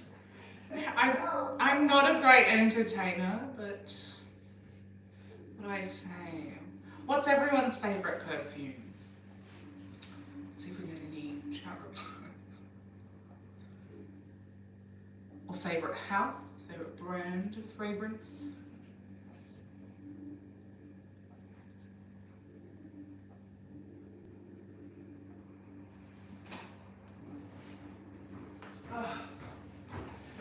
Professional YouTuber in training. Got one. Okay. Yeah, read it. I can't. Sorry. Just read them out loud. Guerlain. I got one answer. Favorite house of fragrance. Guerlain. Got one. Wait, Everything your that's favorite just- house is Guerlain? No. Olfactive Yes. stories? Karine? Can't even see. My vision's blurry.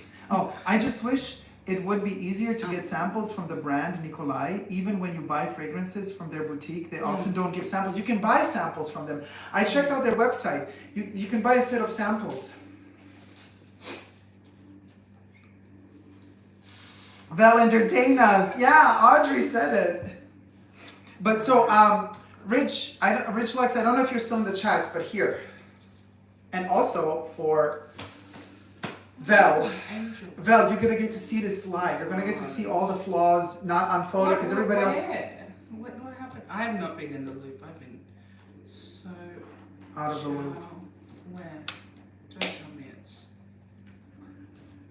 It's several places actually. The chain is a bust. Well, you if you can't see the chat, how can you see the? Do you need glasses? No, it's. I keep looking at the light. Oh, okay. So look, it's cracking all over. You see it? Do you see it? Yes. Yeah. That is horrible. Look. You guys, I mean, I showed you like in the video, so you've seen it because obviously here you won't be able to see it as well as. No, you can't see it. It's impossible with this shitty camera. But yeah, you can't see it with a shitty camera. But anyway, I've showed you guys photos in the actual video. So it's like all over the entire chain, between the links, everywhere. It's like everywhere. It's cracking. It's peeling. So I don't know what the fuck this is. That's horrible, honestly. Not on my watch. I'm looking at it right now. And then a thing I didn't mention in the video because I noticed it later, on the inside here, one of the caviar pebbles started peeling off. It's very tiny. That's harder to see, but like it's here. Is that It's right there. You can't really see it so much. I would have to like zoom in. But anyway, I sent even this photo zoomed in to my sales associate, and the chain, like all over, you guys. It's just cracking on its own, like without doing anything. It's literally, it's like it has a red paint coat and like a really thick paint coat, and they didn't really color the leather properly, so it's cracked. Oh my God, look at this. You see, it's like between every, you see it? Between every pebble. That's really noticeable. Between- That's bad. Between every caviar pebble in different degrees, you know, in some places more and some less, but, and then at some places, like I showed you before, it cracked completely. Look at this. No. Wore it 3 days.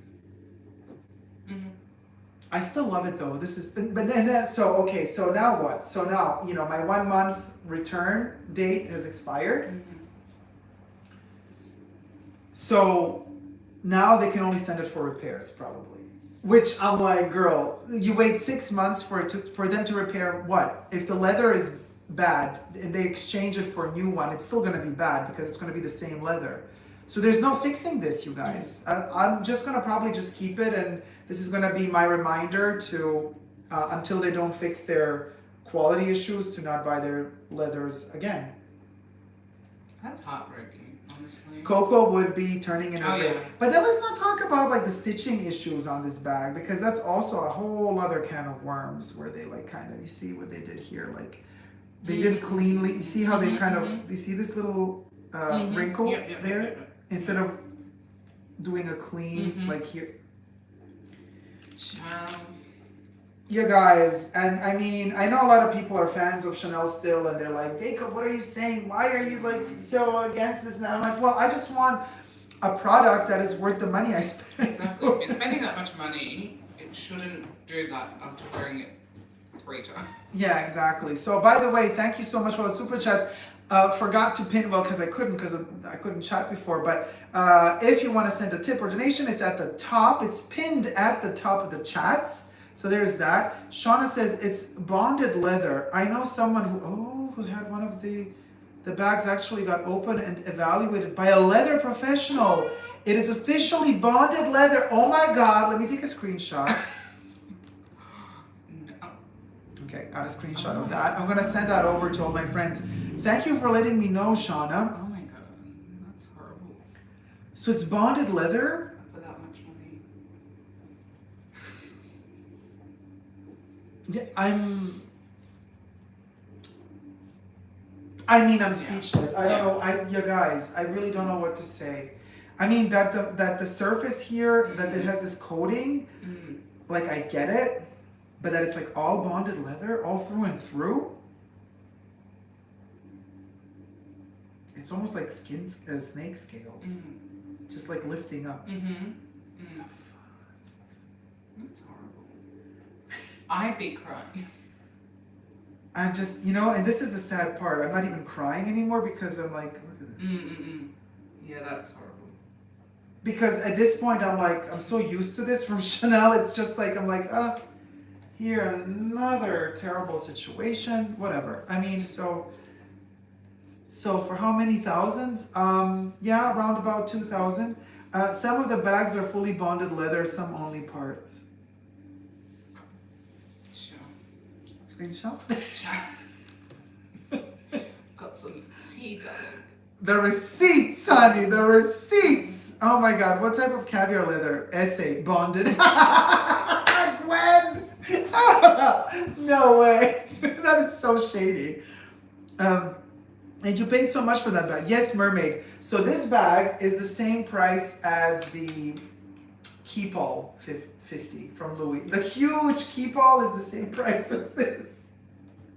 Oh my God. And Vel was already shocked the other day. We took her to Louis, and I was like, yeah, no.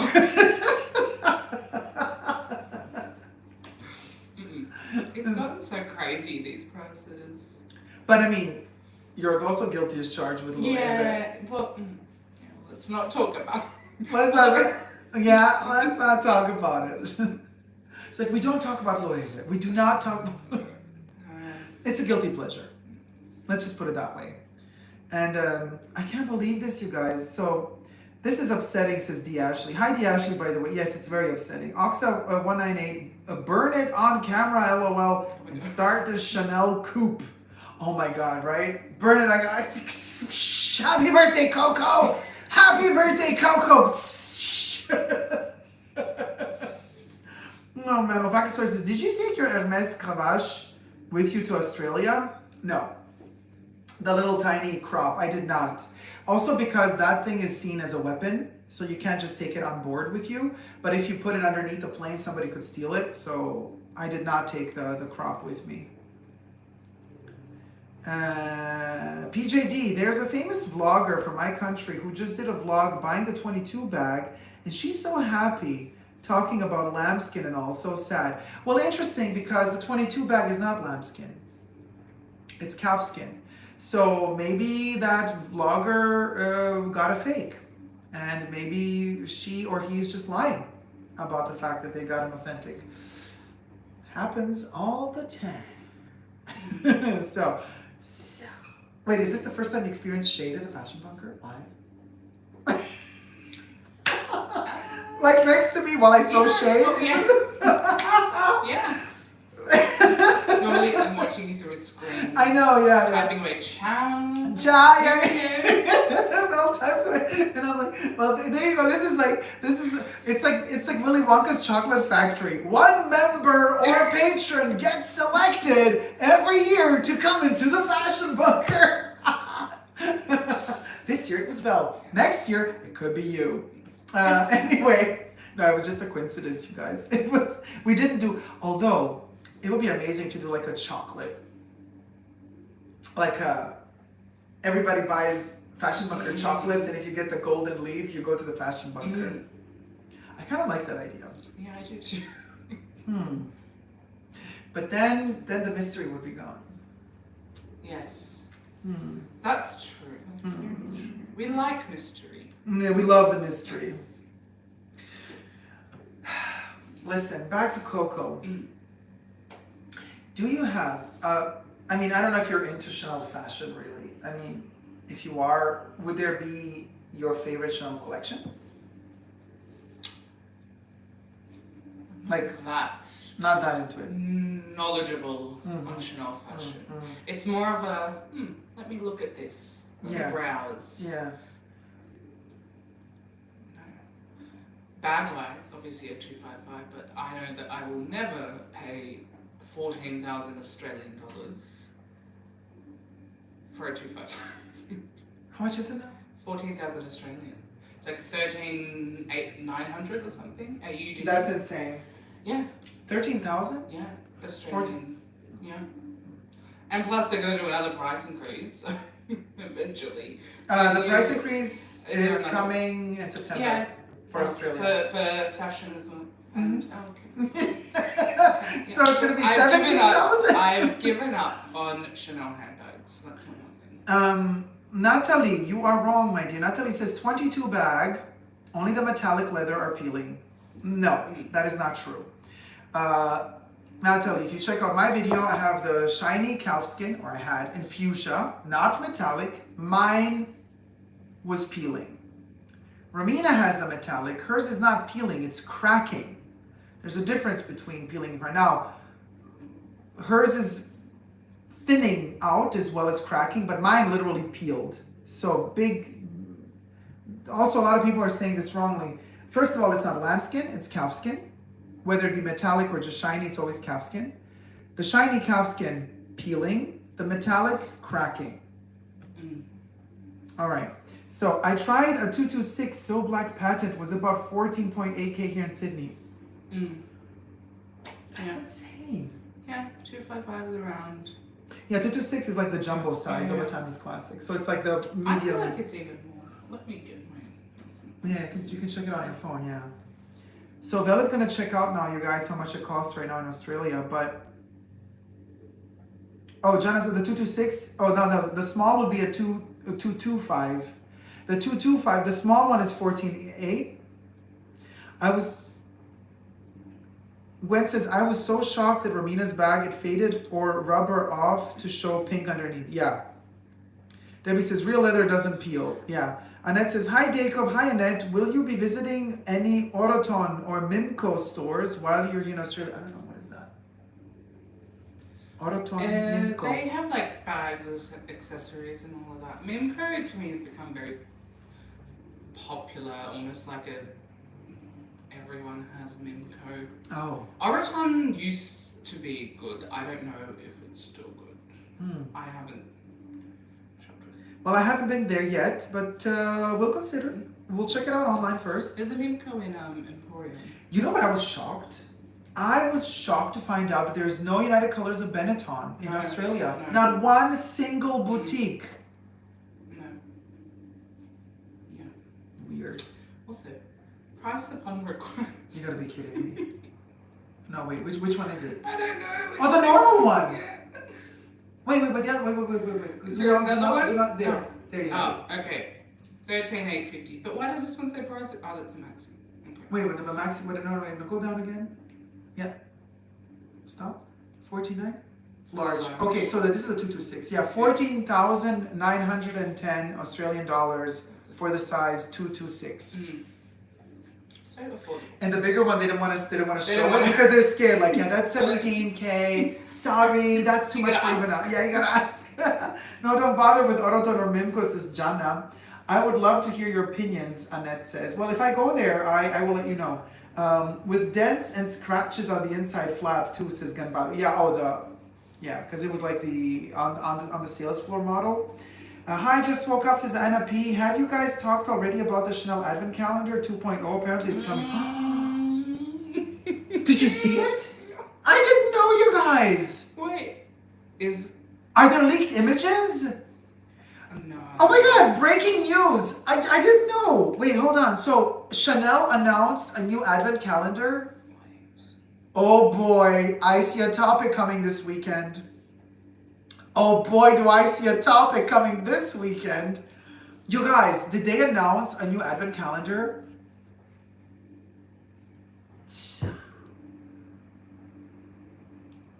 Like for real? We have to Google it. Can you Google it on the thing? In what? Just on Google, like on Safari, like Chanel Advent Calendar 2022 or 2023. Not 2032. Not. Because I'm thinking, yeah, because it's like it's crossing over to the next year, so Nothing's come up. it could be like holiday season 2022. It's just posts from last year. Oh my gosh. Okay, so apparently it's coming. Okay, but apparently means we have no proof of the photos. Allegedly. I really want to know. I really want to know. Oh my god, the shade. Could you believe? Stickers, darling. More stick. You know what the Advent calendar is going to be? They're going to peel off all of these off their perfume bottles that they didn't sell, and they're going to like here. Or here, these even work. They're gonna peel off the makeup. Wait, where is it? Everything's mirrored. They're gonna peel off these little makeup things. Like, here you go, love. Here, Advent calendar, stickle it. Oh my god, I can't. Is it made of bonded paper? All the levels of bonded paper. It'll probably be worse than last year, says Audrey. And Uppy says, yes, saw this breaking news on A Heated Mess Instagram. I was shocked. Okay, go to Instagram. Where do I go? I can't because my Instagram is attached to this thing. A Heated Mess on Instagram. Her YouTube channel is also called A Heated Mess. Right, I'm gonna bring us some more Coca-Cola when we do that. Oh my god, okay, so you guys, I cannot believe this. So A Heated Mess. Where? Well, because, okay, A Heated Mess, you guys, she's amazing, by the way, go follow her on YouTube. She drops all the tea on all the Advent calendars. Like, she buys from every luxury brand an Advent calendar. So she has, like, the Dior, she did the Chanel, Guerlain, like, she does all of the Advent calendars. So it's all spelled A Heated Mess. Yeah, but I don't. So she, maybe here? Next. That's it? Okay, so what's she doing? Anniversary is coming and your husband, no. This thing? This is Chanel Beauty, no. That's too nice. No, you guys. A Heated Mess doesn't have it on Instagram. What are they saying? They're going to recycle the Advent Calendar one and say how sustainable it is. Wait.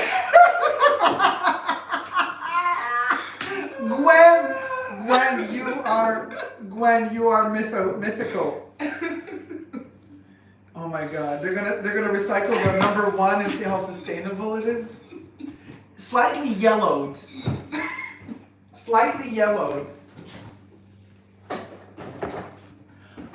Oh, you know what they're gonna do? They're gonna take all the flawed leather bags and stuff and put those in there. No, they would never. They would charge too much for that. Yeah, they would be like, oh hell no, our flawed leather is Chanel flawed leather. Give you one caviar pebble. One caviar pebble. Ow! You guys. You open that one on Christmas Day. Yeah, you open that one on Christmas Day. They can, like, so it's like 24 doors. Well, no, they have like 31. But then, I don't know, Chanel does its own number of doors. So it's like, let's say Chanel, okay, let's say 27 doors. And then behind every door is something bad. And then the last one is the one caviar pebble.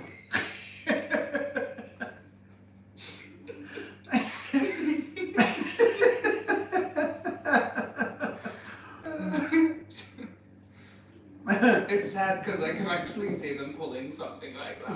They could so do it. It was on her Insta stories the other day. Oh, then it expired, you guys. It expires after 24 hours.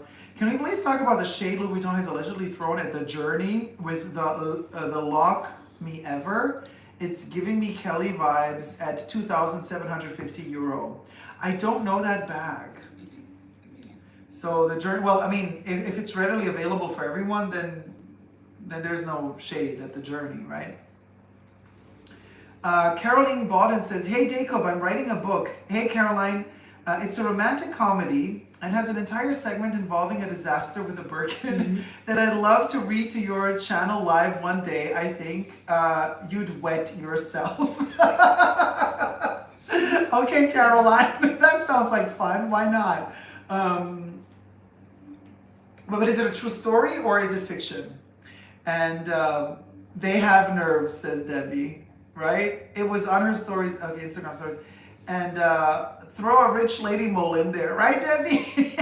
And then Nicole Chic says, it was on her Insta stories the other day. Yeah, you guys, but I mean, if it was the other day, it's gone after 24 hours. So we have to, unless you didn't save it in one of her like little, what you might call it, those little, you know, you can like save an Insta story and I don't know what they're called. in a little like chap in a folder, right? But I wouldn't know which folder unless you guys tell us which folder it is, and then we can go check it out. But if you don't tell us which one it was, then we, would go. So there's that. Now, I also wanted to know, Chanel collections. Chanel Perfume, number 5, number 22. Of the Les Zoos, which is your favorite? Paris Venice. Ooh, sandalwood. In particularly because of your review about it. Ah, Twin Peaks. Story. Laura Palmer. Venice. It's got this sadness to it. It does have sadness to it. It's. I do like. I really like Paris. I haven't bought it yet because I don't know why. I just haven't. I think I have a lot of roses in my collection, which I don't even use that often. So I think I'm not really.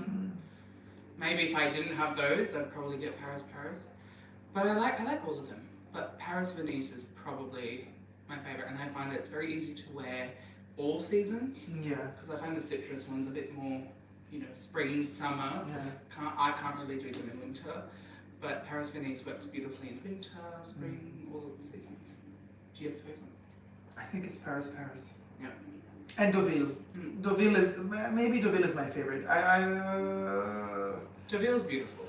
But I think Paris because finally a rose that I really like. It doesn't just smell of synthetic syrup rose. but it's like a beautiful damask rose with that patchouli. It's a good patchouli, and I always have problems with patchouli, but that patchouli works. And I have to say, it smells like, like I said in the review, a depressed bourgeoisie French person after a one-night stand, gray Paris skies, walking back home, smoking a cigarette, semi-depressed. I love it. I love it. I love everything it stands for. And it lasts. It's probably the longest lasting out of all of them. Yeah. Maybe Edinburgh. Yeah. Maybe Edinburgh is kind of like fighting for the lasting power with Paris, but Paris lasts a day. Yeah. And I think it's because of the patchouli. Yeah. I think that patchouli oil really holds. I was very surprised when I wore it because I was expecting it to be, 3 Bland. hours, boring. But it's beautiful and it lasted. And A little waterlet. It lasted a very long time. Yeah. And when people also, number one, when people say that doesn't last, the body spray Le Rouge, Yeah. I find that lasts quite a while. If you just spray it in an isolated area, 4 or 5 hours after, you can still smell it. It's skin scent, but it's still there for what it is. A fragrance mist. Really? Yeah. It's Well, gone I wore on. it to, I had a little sample that I wore to bed the other week. And I woke up like 8 hours later and I could still get whiffs of it. Oh. So I don't know if it just transferred on clothing or what, but I can still smell it. Well, that's good for Yeah. number one. Well, yeah. That's Because what I they thought. literally sell it to you. Say Yeah. like, hey, this is just to refresh your senses for a minute. Yes. For a minute, and then you move on. I love it though. It's addictive. That's what it is. That sounds fascinating though, because I didn't. I can pick it up. Not if I'm wearing it. The only reason why I feel like I picked it up in the morning was because I was asleep and you get that first whiff of smell when you wake up. But if I just spray it here, I can still smell it 5 hours in and it's very soft, but I still smell it. What about sycamore? Sycamore, not my style. Did you try the toilet? No. No, very different. Very, very different. I think he did review Red. Red. It was on his Insta stories the other day. Dacob, would you consider making a separate review of Red by Georgia Beverly Hills? Oh, no, Debbie, I didn't review Red yet. I want to review Red. I will review Red. You know what? I'm actually waiting to hunt down a vintage bottle of Red and then do a review, have it like side by side with the current version. But I like the current version too. So I like Red, Giorgio Beverly Hills Red. I think it's a lychee perfume, but it's very interesting. It was much richer in the 90s. It was like, smelled like red, like the color red. It was so opulent. Now it's a little bit more bland, but it's still beautiful, but yeah. But it's a cheapie nowadays, so. Did you get the new Tweed Eyes collection? I have not yet, NH. From Chanel with the little pouch. Love the patchouli and Coco Intense. Okay, so two things. So I didn't get anyone, but we're thinking of getting, I don't know, are you thinking of getting the eyeshadows and the tweed? I mean, I want all four just to collect, but I mean, it's crazy because it's so expensive. And I'm not going to use them, so it's like, I just want the pouches. I just want the 4 pouches. How sad. But there's that. Now, the patchouli in Coco Mademoiselle Intense, it has, I've done a extensive review on that one years ago when it came out. It has something very like fishy about the patchouli in that one. It smells of fish a little bit. But then you get used to it. But I'm fine with that. But I gotta say, my favorite, well, the pure perfume of Coco Mademoiselle, obviously. But if you take aside the pure perfume, I've discovered that my favorite, obsessed with it, is L'Eau, Coco Mademoiselle L'Eau. Which unfortunately was a limited edition just last summer, and now it's gone. In the little canister spray. Yes, that was good. That was good. So I ended up good. buying that. So and I good. used it. Used it up the whole thing. I used it up in like 2 months, the whole can. And I bought a second can. I have like 2 more cans. Yeah. I stocked up. But that one, if you read the ingredients in the back, it literally lists jasmine extract in its pure form and rose extract in the ingredients list. not some synthetic alternative, but the actual jasmine sambac extract and rose extract, and it just is. It's gorgeous. L'eau, Coco Mademoiselle L'eau, in the can. It was like a summer It was edition. a beautiful can. It was like pearlescent. Oh my god. They also have the body spray with the Yeah. pearlescent. It's like kind of similar, but that was a good one. Did anybody else get it, or it was just the two of us? I wish they'd release it again, because I would definitely buy more. I didn't expect that I would like it as much as I did. Right? I was also like, I buy everything from Chanel that they bring out perfume-wise, so let's get this little flanker. And it was relatively, it wasn't too expensive. No, it was quite- 100 mil. It was around about $70, $80. Yeah, it was like something, yeah. But I remember, and it didn't last amazing, but it smelled amazing. So good. You just keep spritzing away. But that's the thing. They said it's called the water, l'eau. Yeah. It's like for summer, after you've been in the sun, you come home, you hydrate, and then you just lavish yourself with that, just to kind of freshen up that sun of the day. Did that have alcohol in it or no? Or was that the one, was there something, or am I thinking of a completely different product with like a milky dish? Actually, that one might not have alcohol. Yeah. Because l'eau privée, which I also bought, funny, I bought that one just to archive it, but I never used it. I just used the sample. That one has alcohol. Or is it the other way around? One of the two doesn't. Either l'eau I privée think doesn't it was or l'eau doesn't. One of the two l'eau doesn't. that didn't. Because I remember the kind of. Or am I thinking of one of the Chance moisturizing body spray? But you're right, there is one or two of them Yeah, that I have no remember alcohol. yeah, because I remember that was one of like the selling points.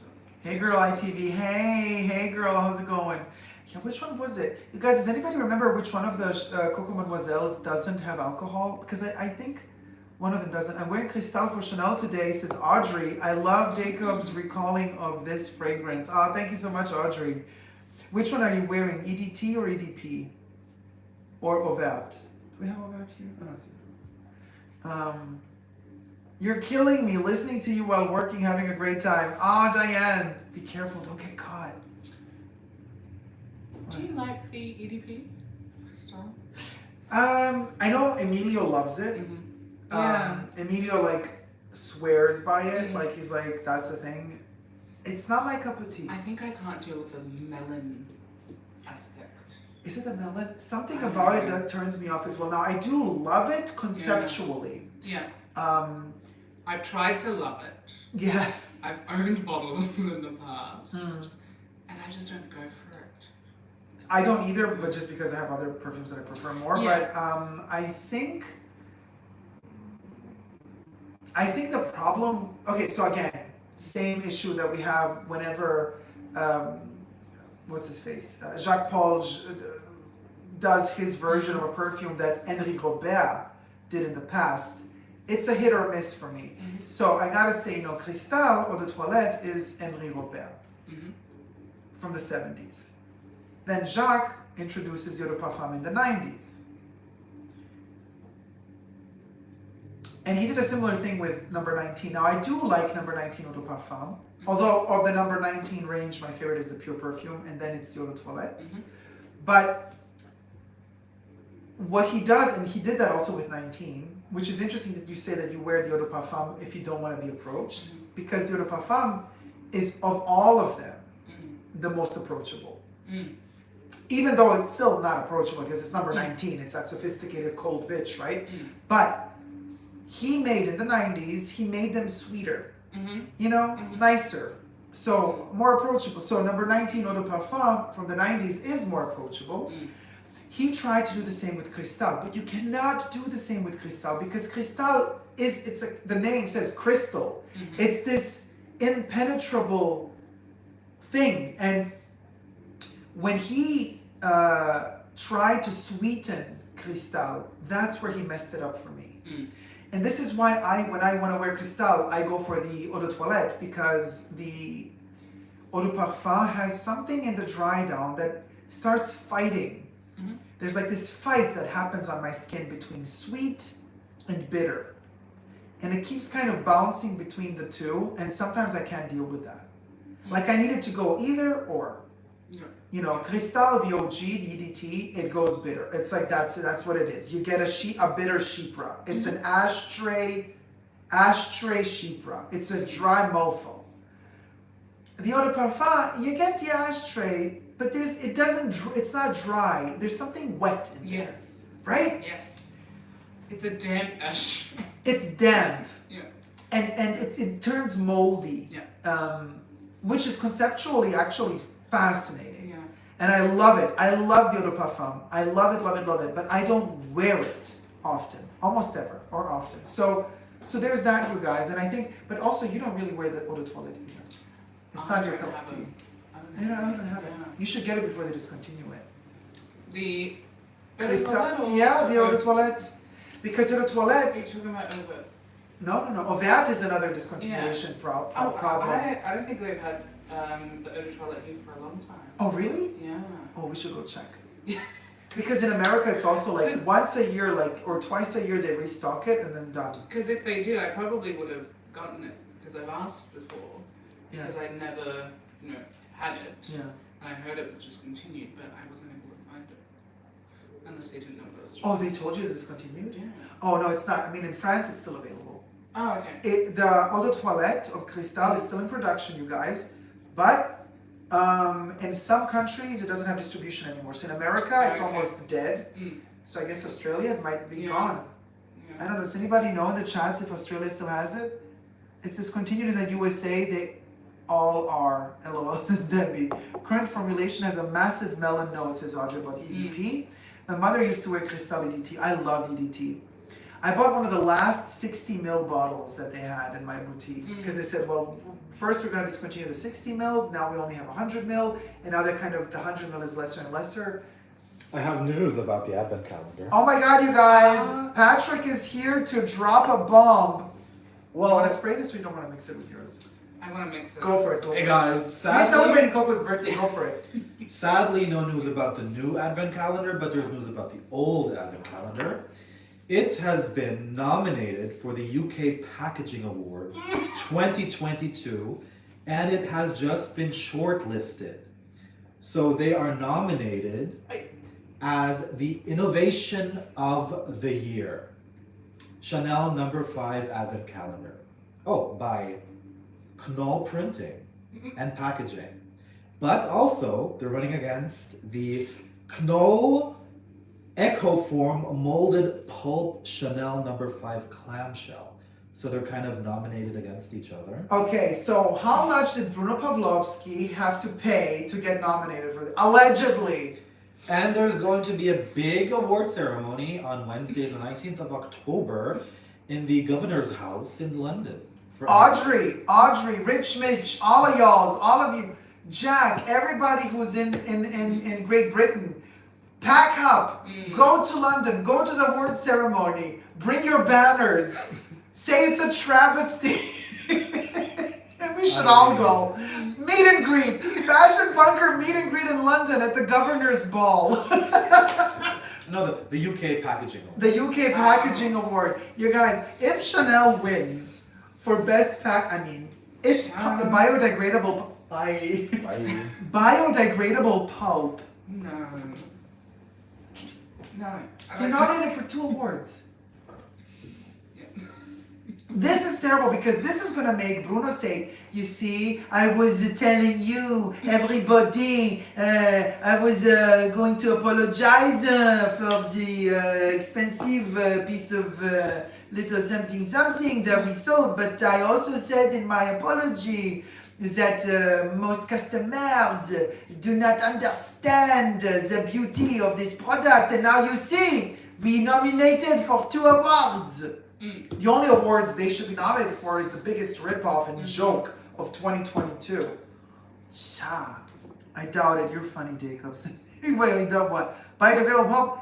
Isn't that just paper? Yes, Gwenly. It's literally, but they say biodegradable pulp because it's residue of paper mushed together, and then they created this shell, which if it it gets wet, we'll go. It was like, could you imagine the people who were dumb enough to put it in their bathroom?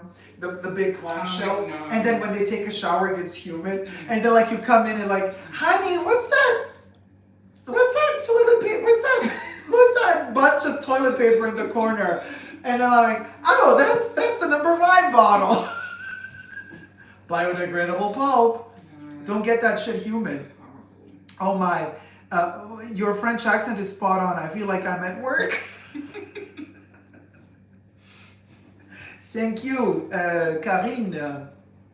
Very generous of you. Melissa says, innovation of the year for charging almost $1,000 and delivering nothing. That requires actual talent. Gwen says, the Chanel bag, isn't that just made of biodegradable pulp? Yeah, this one is. They're like, so you guys, it's degrading after three wears. I have no words. Sustainability. But they perfumed this with, because look, it smells so divine. It smells like really good leather. Yeah, it smells, this is what Chanel does, I'm sure at this point, allegedly, that they use perfume, leather perfume. Oh, damn. Yeah. I love, this is how leather has to smell to me. Now, but it's peeling in a weird way. So I'm thinking to myself, why doesn't Chanel just sell us this perfume smell? I just want the smell of leather. I want the smell of leather in a bottle. This smell in a bottle. I would wear it all day. I would lavish myself in this. My mouth fucking waters. I can't. This is some. I'm telling you, this is the smell of leather you want. But then it's not leather. I'm telling you, we're living in illusions, a world of illusions. Annette says, Chanel should be ashamed. I got better quality from a forever new knockoff. Oh my God. I mean, that's what the whole calendar is. To be able to just sell a packaging is quite an innovation. Actually, you're right if you put it that way. Because people really wanted it because of the number 5 big paper, because of the paper bottle. But a lot of people I know were telling me, oh, Dacob, I pre-ordered the number 5 advent calendar. And I'm like, it's paper. And then they said, no, it's plastic. And I'm like, hold it, you guys. And then I had to tell them, no, it's not plastic, it's paper. And they're like, oh, it's not like a plastic box that you can keep forever? I'm like, no, it's not a plastic box you can keep forever. It's biodegradable paper. If you sneeze on it, you're going to make a hole in it. Your germs and the water. The bottle got corona. It melted. The journey of the journey. It's like, so it's the pandemic journey for the advent calendar. Wait a minute. Hope their calendar isn't another roller coaster of a disaster. You know, just for the sake of the purse form, I hope it is a roller coaster of a disaster so that I have some content to talk about. You know, how the purse form was like, you just look at the drama. Yeah? Well, this is fun drama. I can't wait for Chanel to release the advent calendar. And let's hope it's a doozy. I mean, because then we have something to talk about. Because if they release an advent calendar that's really cool, then I'll buy it. And then I'm just going to say, oh my God, this thing is amazing. But if they release something crappy, that's much more fun to talk about then. No? Wouldn't you say? Tom Ford's white suede has a light leathery smell. Yeah, but it's not the same.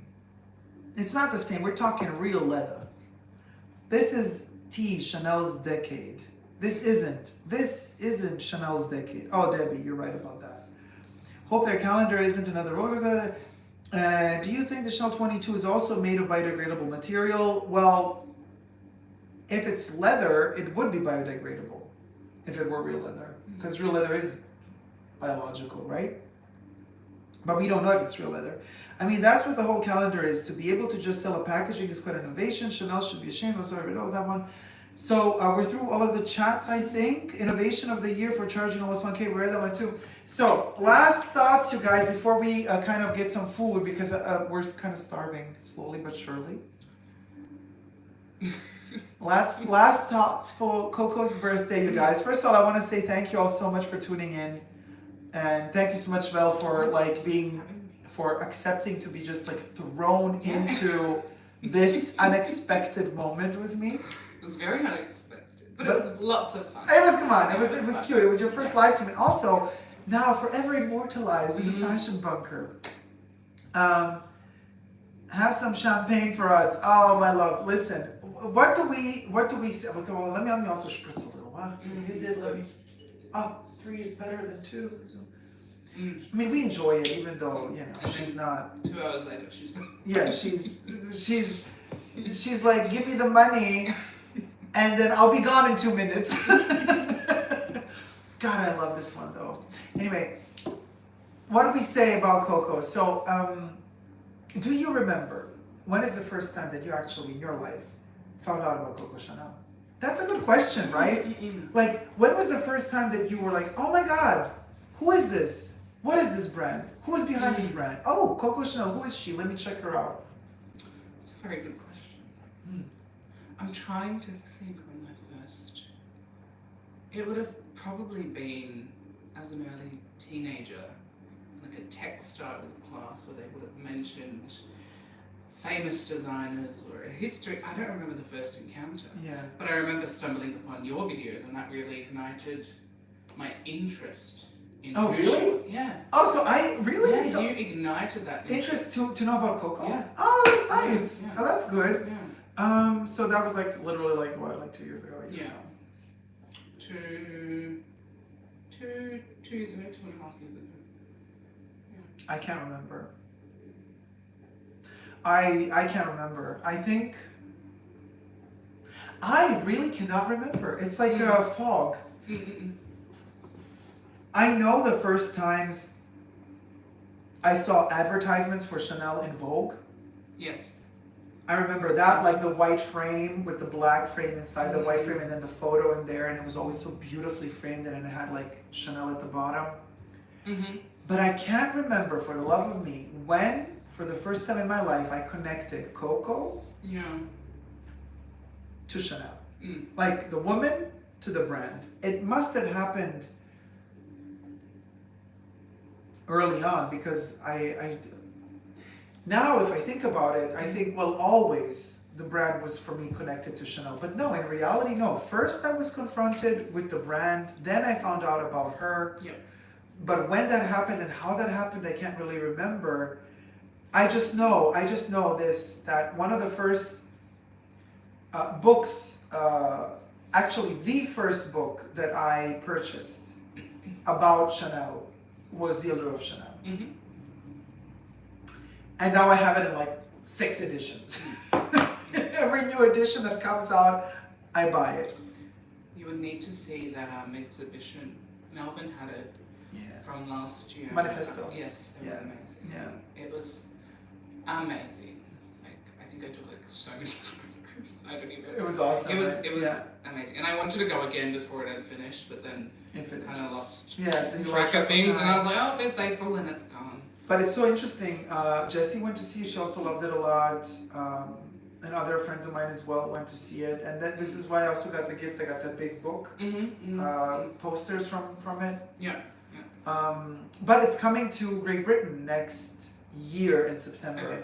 So we were thinking about doing all a meet and greet, whoever is in that area, to do the Manifesto exhibition and then a little meeting. That would be amazing. Somewhere in London. I think it's going to be somewhere in London, September 2023. Debbie says, Carl, I knew about first, I think, but I knew the name Coco Chanel. Yeah, I think. But for me, so what was so interesting is, before I knew much about her, visually, I read The Allure of Chanel. So The Allure of Chanel, for me, was like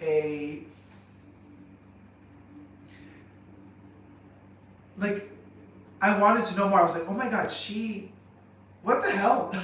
Like, she's such a complex enigma, and changing the storyline all the time, and changing her opinion and saying, yes, but no, but yes, but no, but Little Britain. And I thought, oh, wow. And and then I connected the dots, and then from there I went to the visuals of her, and then from there I went to the fashion, and then from there I went to trying to figure out, did Carl know her? He didn't. Mm-hmm. And then who was at Chanel after Chanel passed away, those 10 years before Carl came. Mm. And then I started doing all that research of kind of filling all the holes. But it was interesting because those were all the holes after she passed away. Yeah. And I don't know why, but I needed to fill those holes first for some reason. Yeah. And then I went into the past, and then I went into her life. And then the whole situation, the Nazi allegations, which of course all debunked. For whoever who's watching now, they're all debunked.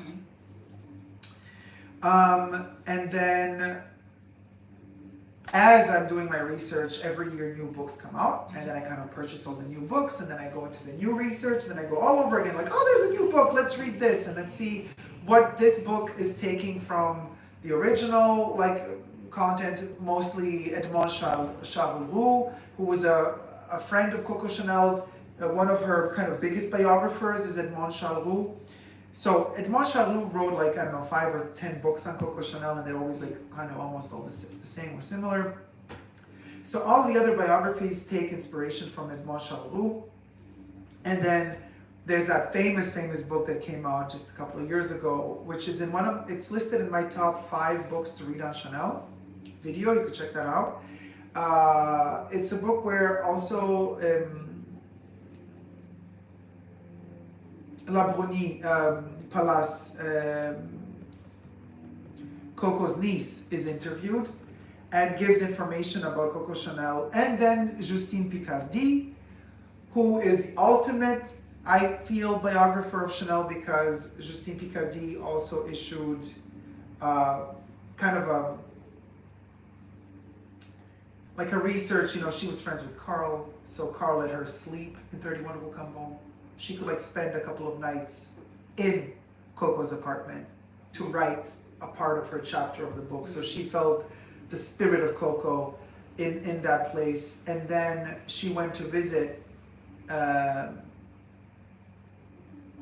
Chanel's niece and interviewed her. And Chanel's niece inherited from Coco's entire wardrobe, private wardrobe. So Justine was allowed access into the upper floor of Gabrielle Labruni Palace's apartment, well, house, I guess. And she opened the wardrobe, and Justine was like, and Gabrielle said, well, why don't you just pick something out? It seems like you're this similar body shape, you can just wear something. And she said, no, I could never touch, this is like her spirit. And she said, you have to. Like Auntie Coco would say, you have to. And she was very giving with her clothes. She would give clothes to everyone. She would just say, just find something in the wardrobe and take it. And then she tried on one of the 2 things she tried on was a coat. Tweed. And you know the story, right? I said this, And then she put, like you do automatically when you put a jacket on, you kind of instinctively, your hands go into the pockets. And she went for the pockets, and inside the pocket was a handkerchief. A silk handkerchief. Cotton or silk, I think it was silk. And she pulled it out, and it still smelled of Chanel No. 5. Coco was there. And Justine wrote about all of this in the book. And so this is one of my favorite biographies on Coco Chanel, because it talks about ghosts. And I like when biographers talk about Chanel as if she were a ghost. Edmond Charles-Roux knew Coco. They were friends. So it's a different story. But Justine had to go on a journey. She had to discover this woman who was not really there. Oh boy, we got to delete all of these. Yeah. Okay, they're all deleted. And it was insane, because she had to... Oh, thank you, Jack. Look how Jack is helping us. Yeah, there's a lot of spam going on. This has to be blocked, you guys. Sorry. Okay, so I'll delete it now. And so what I love about this is the ghost presence of Coco, because Justine was talking about a spiritual, ghostly presence in 31 Rue Cambon when she slept, because she was all alone. Justine was all alone. But once the boutique is closed, it's empty. There's silence everywhere. And she understood why Coco was always afraid to sleep in her own apartments, and she preferred to go to the Ritz. Because she said the loneliness. She said, I could feel it. It presses you on your chest. It's like, it's terrible. And then she also went to the real Ritz room. Thank you, Jack. Oh, thanks, my love. So sweet. She went to the real Ritz room where Coco died. You know, and this is also, oh my God, did I tell you this story? There's, the Ritz is now renting, this is also on Discord, somebody posted on, I think Asia A posted on Discord, 50,000 euro for a night. And minimum 2 nights. So you need to spend 100,000 euro plus 15 euro charge for something. So it's 100,015 euro. Minimum of 2 nights in the Coco room, they call it. It's like a huge suite. But that's not Coco's room. The Ritz is lying. Because Chanel, when the war started and, you know, the Nazis took over all the big rooms, she was sleeping at the top of the Ritz next to the servant quarters. In a teeny tiny room. And after the war ended, she didn't take her old room. She decided to stay in that little room. That's where she died. And at the top of the Ritz, in a teeny tiny room, where she was sleepwalking. She was high on morphine and had all those issues. And she would be kind of walking through the corridors. Sometimes, could you imagine seeing her sleepwalking at night through the corridors of the Ritz? And then she would fall. That's how she broke her rib, and she didn't go to the premiere at Radio City Music Hall of her own musical, starring Katharine Hepburn as Coco Chanel.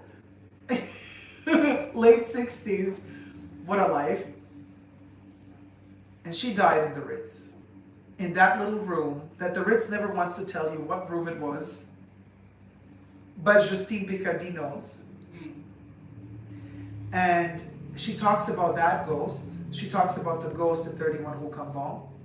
She talks about her trying to hunt down the ghost of Coco because she's writing a biography of a dead person. So that biography is very magical to me because it's as close as it gets to us, because we also don't know her. She's dead to us too. So if I were to write a biography of Coco Chanel, I would also be looking for a ghost. Yeah. So Justine Picardie, in that respect, is a kind of a trailblazer because she kind of gives us access to, listen, I initiated this search. Here are the tools that I've found on my way. Now you can take these tools and keep going on your journey, because you will never find Coco, really. Because Coco Chanel herself kept saying, you know, I reinvent myself all the time. I keep losing myself in the labyrinth of my own myth. So she admitted that in interviews. She would say, you know what, I don't know. I invented this story today because I don't feel comfortable talking about it, so I just changed it. It's my life. I'm allowed to change it. I'm talking about myself. I'm not talking about Vel. I'm talking about me. If I talk about me, I can tell you whatever I want to tell you because it's me. And this is how she lived. So she was a ghost even when she was alive. Because even during her lifetime, she would see herself as a spirit, as something that is mutating all the time and escaping physical reality, physical form, physical history. She didn't want the history of her father abandoning her, of her mother. She didn't want that truth. So she invented a spiritual one instead. So she was a ghost. She was a living ghost. Ooh, goosebumps. Oh, man. Intense. What happened? Jack says thanks. Jack says, wearing number 5 vintage extrait for Coco at birthday. Thank you, Jack. That's the best thing. Yum, special bottle, says Debbie. Amazing bottle, innit? Some work for Bubble. Oh no, Jack did. No, Bubble didn't do that. Jack blocked all of those sex bots. It was Coco coming in form of us. It was Coco saying, "Hey, Dacob, don't forget that I started my career dancing on tables and bars, singing Kikavu Coco." You know, she was like doing the little hey girl. So it's Coco sending us these sex bots saying like, "Don't forget the coquette moment." Okay, okay, Coco. We will also remember how sexy you were and how much you wanted desperately to become a chanteuse. You wanted to be the famous singer and the sexy singer, and hence that's why I'm telling you, nothing happens without everything's for a reason. I'm sure this is all connected. Yeah. I'm sure this is all connected. So a little bit of memories of a ghost, you guys, because I mean we never met her, or did we? But that's kind of the story. Also, there's one more thing I wanted to say in closure. I forgot about Justine Picardie saying that she, what did she say? Ghost, spirit. I don't know. Do you have any story? I don't think so. Moving moment of Chanel number 5. A moving moment. Yeah. Spiritually moving moment of Chanel number 5. The first time I smelt it. Oh. Not on someone else. Yeah, and you. Yeah. Yeah, on myself. Yeah. When, number 5 is one of the only fragrances that actually makes me feel very emotional. It has the power to do that. The Pure Parfum Yeah. and the Eau de Toilette. Yeah. The Eau de Parfum, not as much. Yeah. Coco used to throw the perfume also into the fireplace, on the wood, everywhere. She would be drenched in it. And Gabriela Brunin-Palas, her niece, says Auntie Coco would wear it everywhere. On her scarf, on the neckerchiefs, in the fireplace, in the bath. She would just throw it in the bathtub, everywhere. Like it was her. Yeah. So I think when we smell Chanel number 5 today, we do get spiritually reconnected to her. Yeah. For sure. I believe. On her special birthday. I mean, every day, actually. I wear number 5 almost every day. And even if I don't spray it on that day, Still smell it. I'll sniff it. Mhm. I'll still sniff it. I always have a bottle next to my bed, just like Marilyn Monroe. Yeah. I always have a bottle next to my bed because like it's just so, first of all, beautiful to see. It's just such a beautiful object. People have like sculptural thing, like sculpture, this sculpture. I'm like, yeah, this is my sculpture. A bottle of Chanel number 5, you know, right? What would you say? Exactly that. Always have a bottle near me. Do you have one also close? Yeah. Ah! I don't have a proper nightstand, but it's always near me. And every now and then, not every day, but probably every second day, I'll look at it and be like, smell it, and just stand there for a minute. Yeah. Just be mesmerized. Do you have the splash bottle too? I have the splash and the little That's baby. great. Yeah. They told me at the Chanel Beauty Boutique in Melbourne that it's discontinued the spray in Australia. I asked because I know that you told me that you want to buy and I was like, oh, do they have the? And then she's like, no, we don't. I don't know. Maybe they were dumb again. But the lady, I asked 2 ladies and 2 different ones. Both of them said. Why would they? Why would they do that? I think in the state, you guys, can you tell me if in the States right now it's also discontinued the number 5 extrait spray? Either, it doesn't matter if it's the refill or the refillable one, but you know, the 7.5 mil, it's like, where's mine? What's the other one? Do you guys know? Actually, oh, your local garden center selling tuberose? I don't think they would do that because tuberose, it's actually quite poisonous for the ground it lives in. So tuberose is not something that, well, maybe you can, but I've never seen it sold in garden centers. Tuberose is a very particular plant. So let me know, you guys, if, I don't think it's available anymore. Audrey says, Cristalle EDT has come back online in the UK, so weird. Oh, well, no, they're collecting stock, Audrey. That happens, that's nothing, that's not weird, that's normal. It goes in these waves and then it's gone. when all the stock is depleted, it's gone. Sweden still has it, yes, but Sweden is still kind of like Europe, so Australia, oh, could you check on your website, please? Well, you can't order it though online. So, you know, that's another thing, you guys. Chanel does not do online perfume sales in Australia. Doesn't do anything online. Not even like fashion or... No, nobody, nowhere in the world. Chanel only does nowhere. They're the only fashion house that still doesn't do, they only do sunglasses online. Normally you can just buy beauty through the department stores online. Let me see. No, Debbie says, I don't think the US has it. Yeah, I think it's gone. And this is sad because next step means they're going to discontinue it in France as well. And if they discontinue it in France, like that's the end of that. Because I live for the spray version of it. I live for the spray version. I bought the 7.5 spray from David Jones on Christmas, says NH. It still comes up as AD 189, but it doesn't... Oh, good. So it's available. We'll see. Okay. And if you find it, is it going to give you an availability? Probably not. This website is so dumb. NH, that's great that you found. Boutiques. Yeah? Okay, perfect. Well, then maybe, because she told me it's gone. In Emporium. Okay, I'll look elsewhere. But they might have been that new chick that didn't know anything. There's a refill. Well, that's what I need. Do we have... I don't think we have the refill though. Oh, no. Oh no, you only have the full one? I think because the refill is about $30-40 cheaper. I mean, Australian dollars. So in America, it's I think $25 cheaper, the refill, than if you get the actual metal container. But I love the metal container. I'm like, at this point, I'll buy whatever I can get. The desperation. There's no refill. Seriously? It's just the purse spray. No, it says starting from. So, Two available. Yeah. Ah.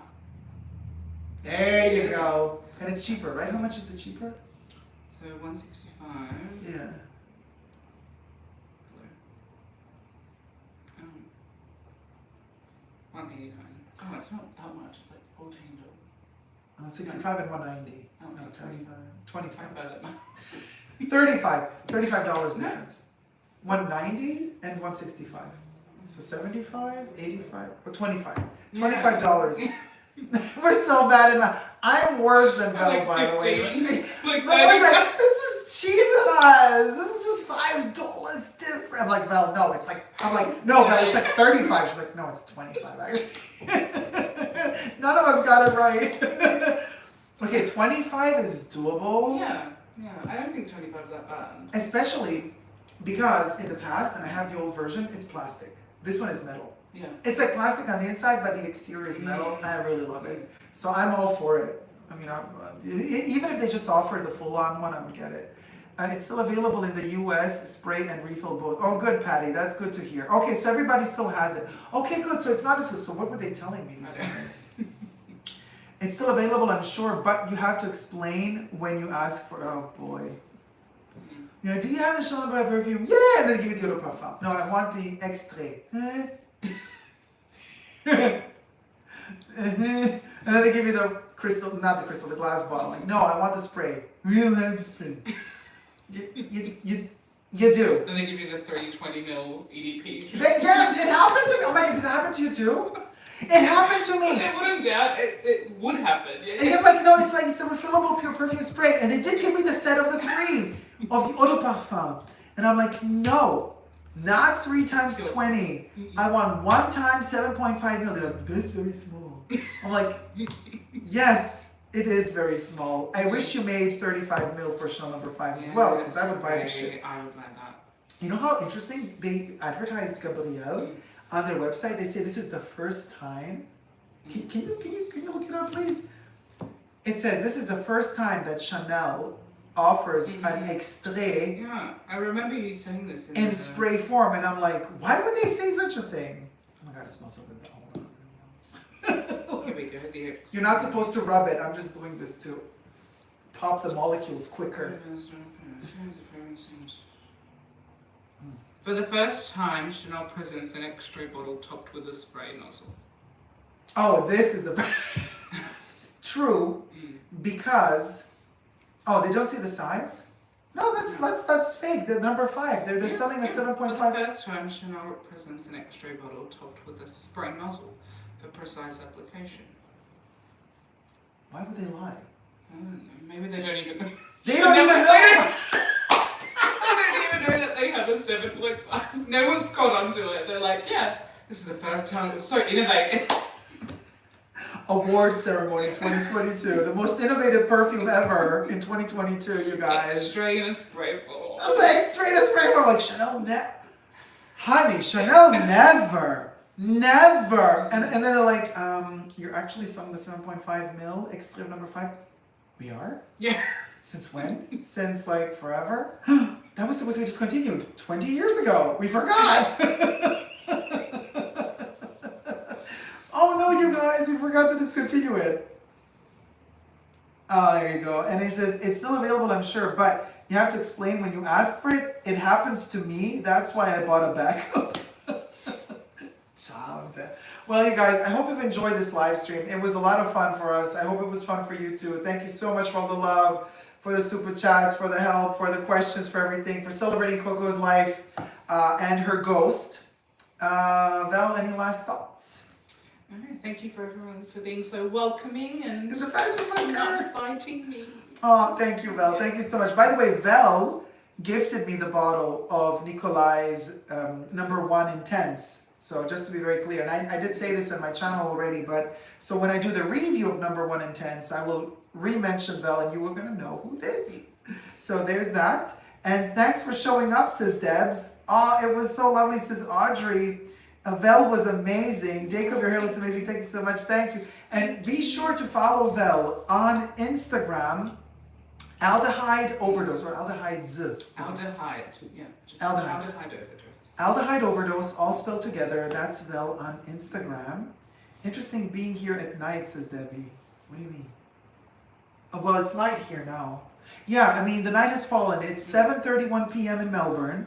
The disaster with the Birkin was real. Stuff of nightmares, says Carol. Oh, we're still the book.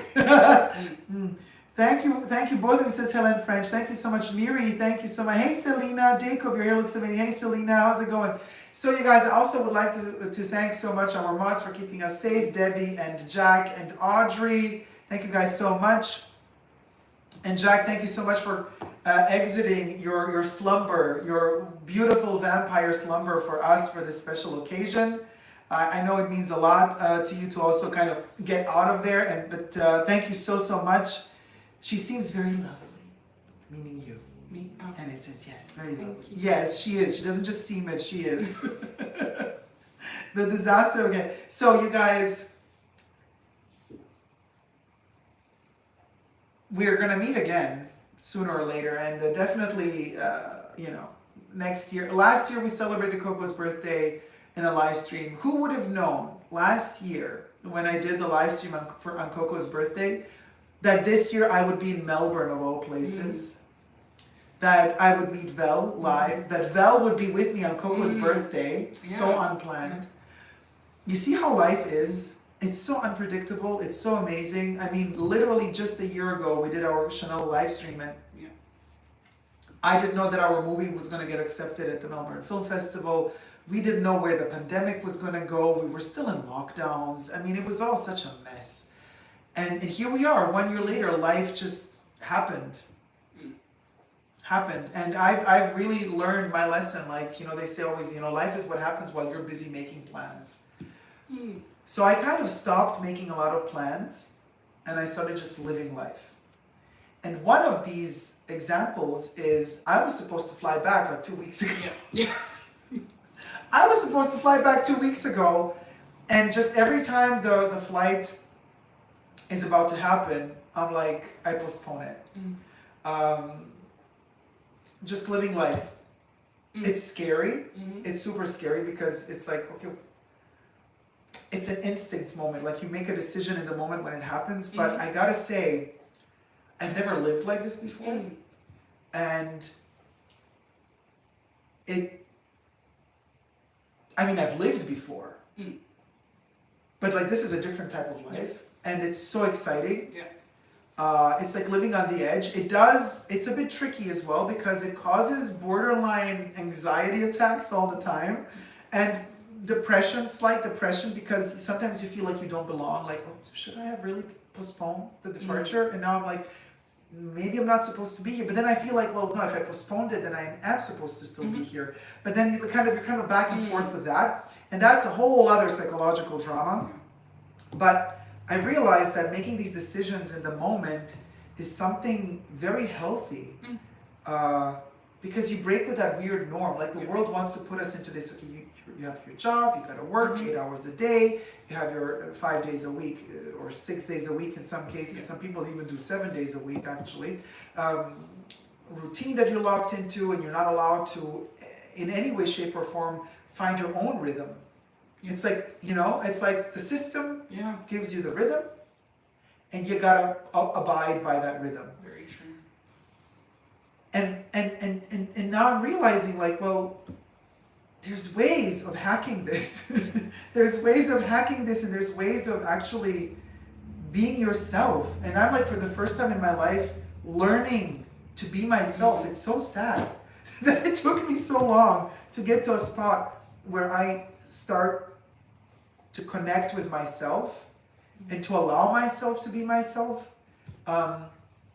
It's really hard to explain, obviously, just like in short and at the end of a live stream, but I guess it's connected to Coco in some way, because I do feel like she, especially towards the end, she understood how to be herself, I think, like she learned a little bit to let go and to just live it.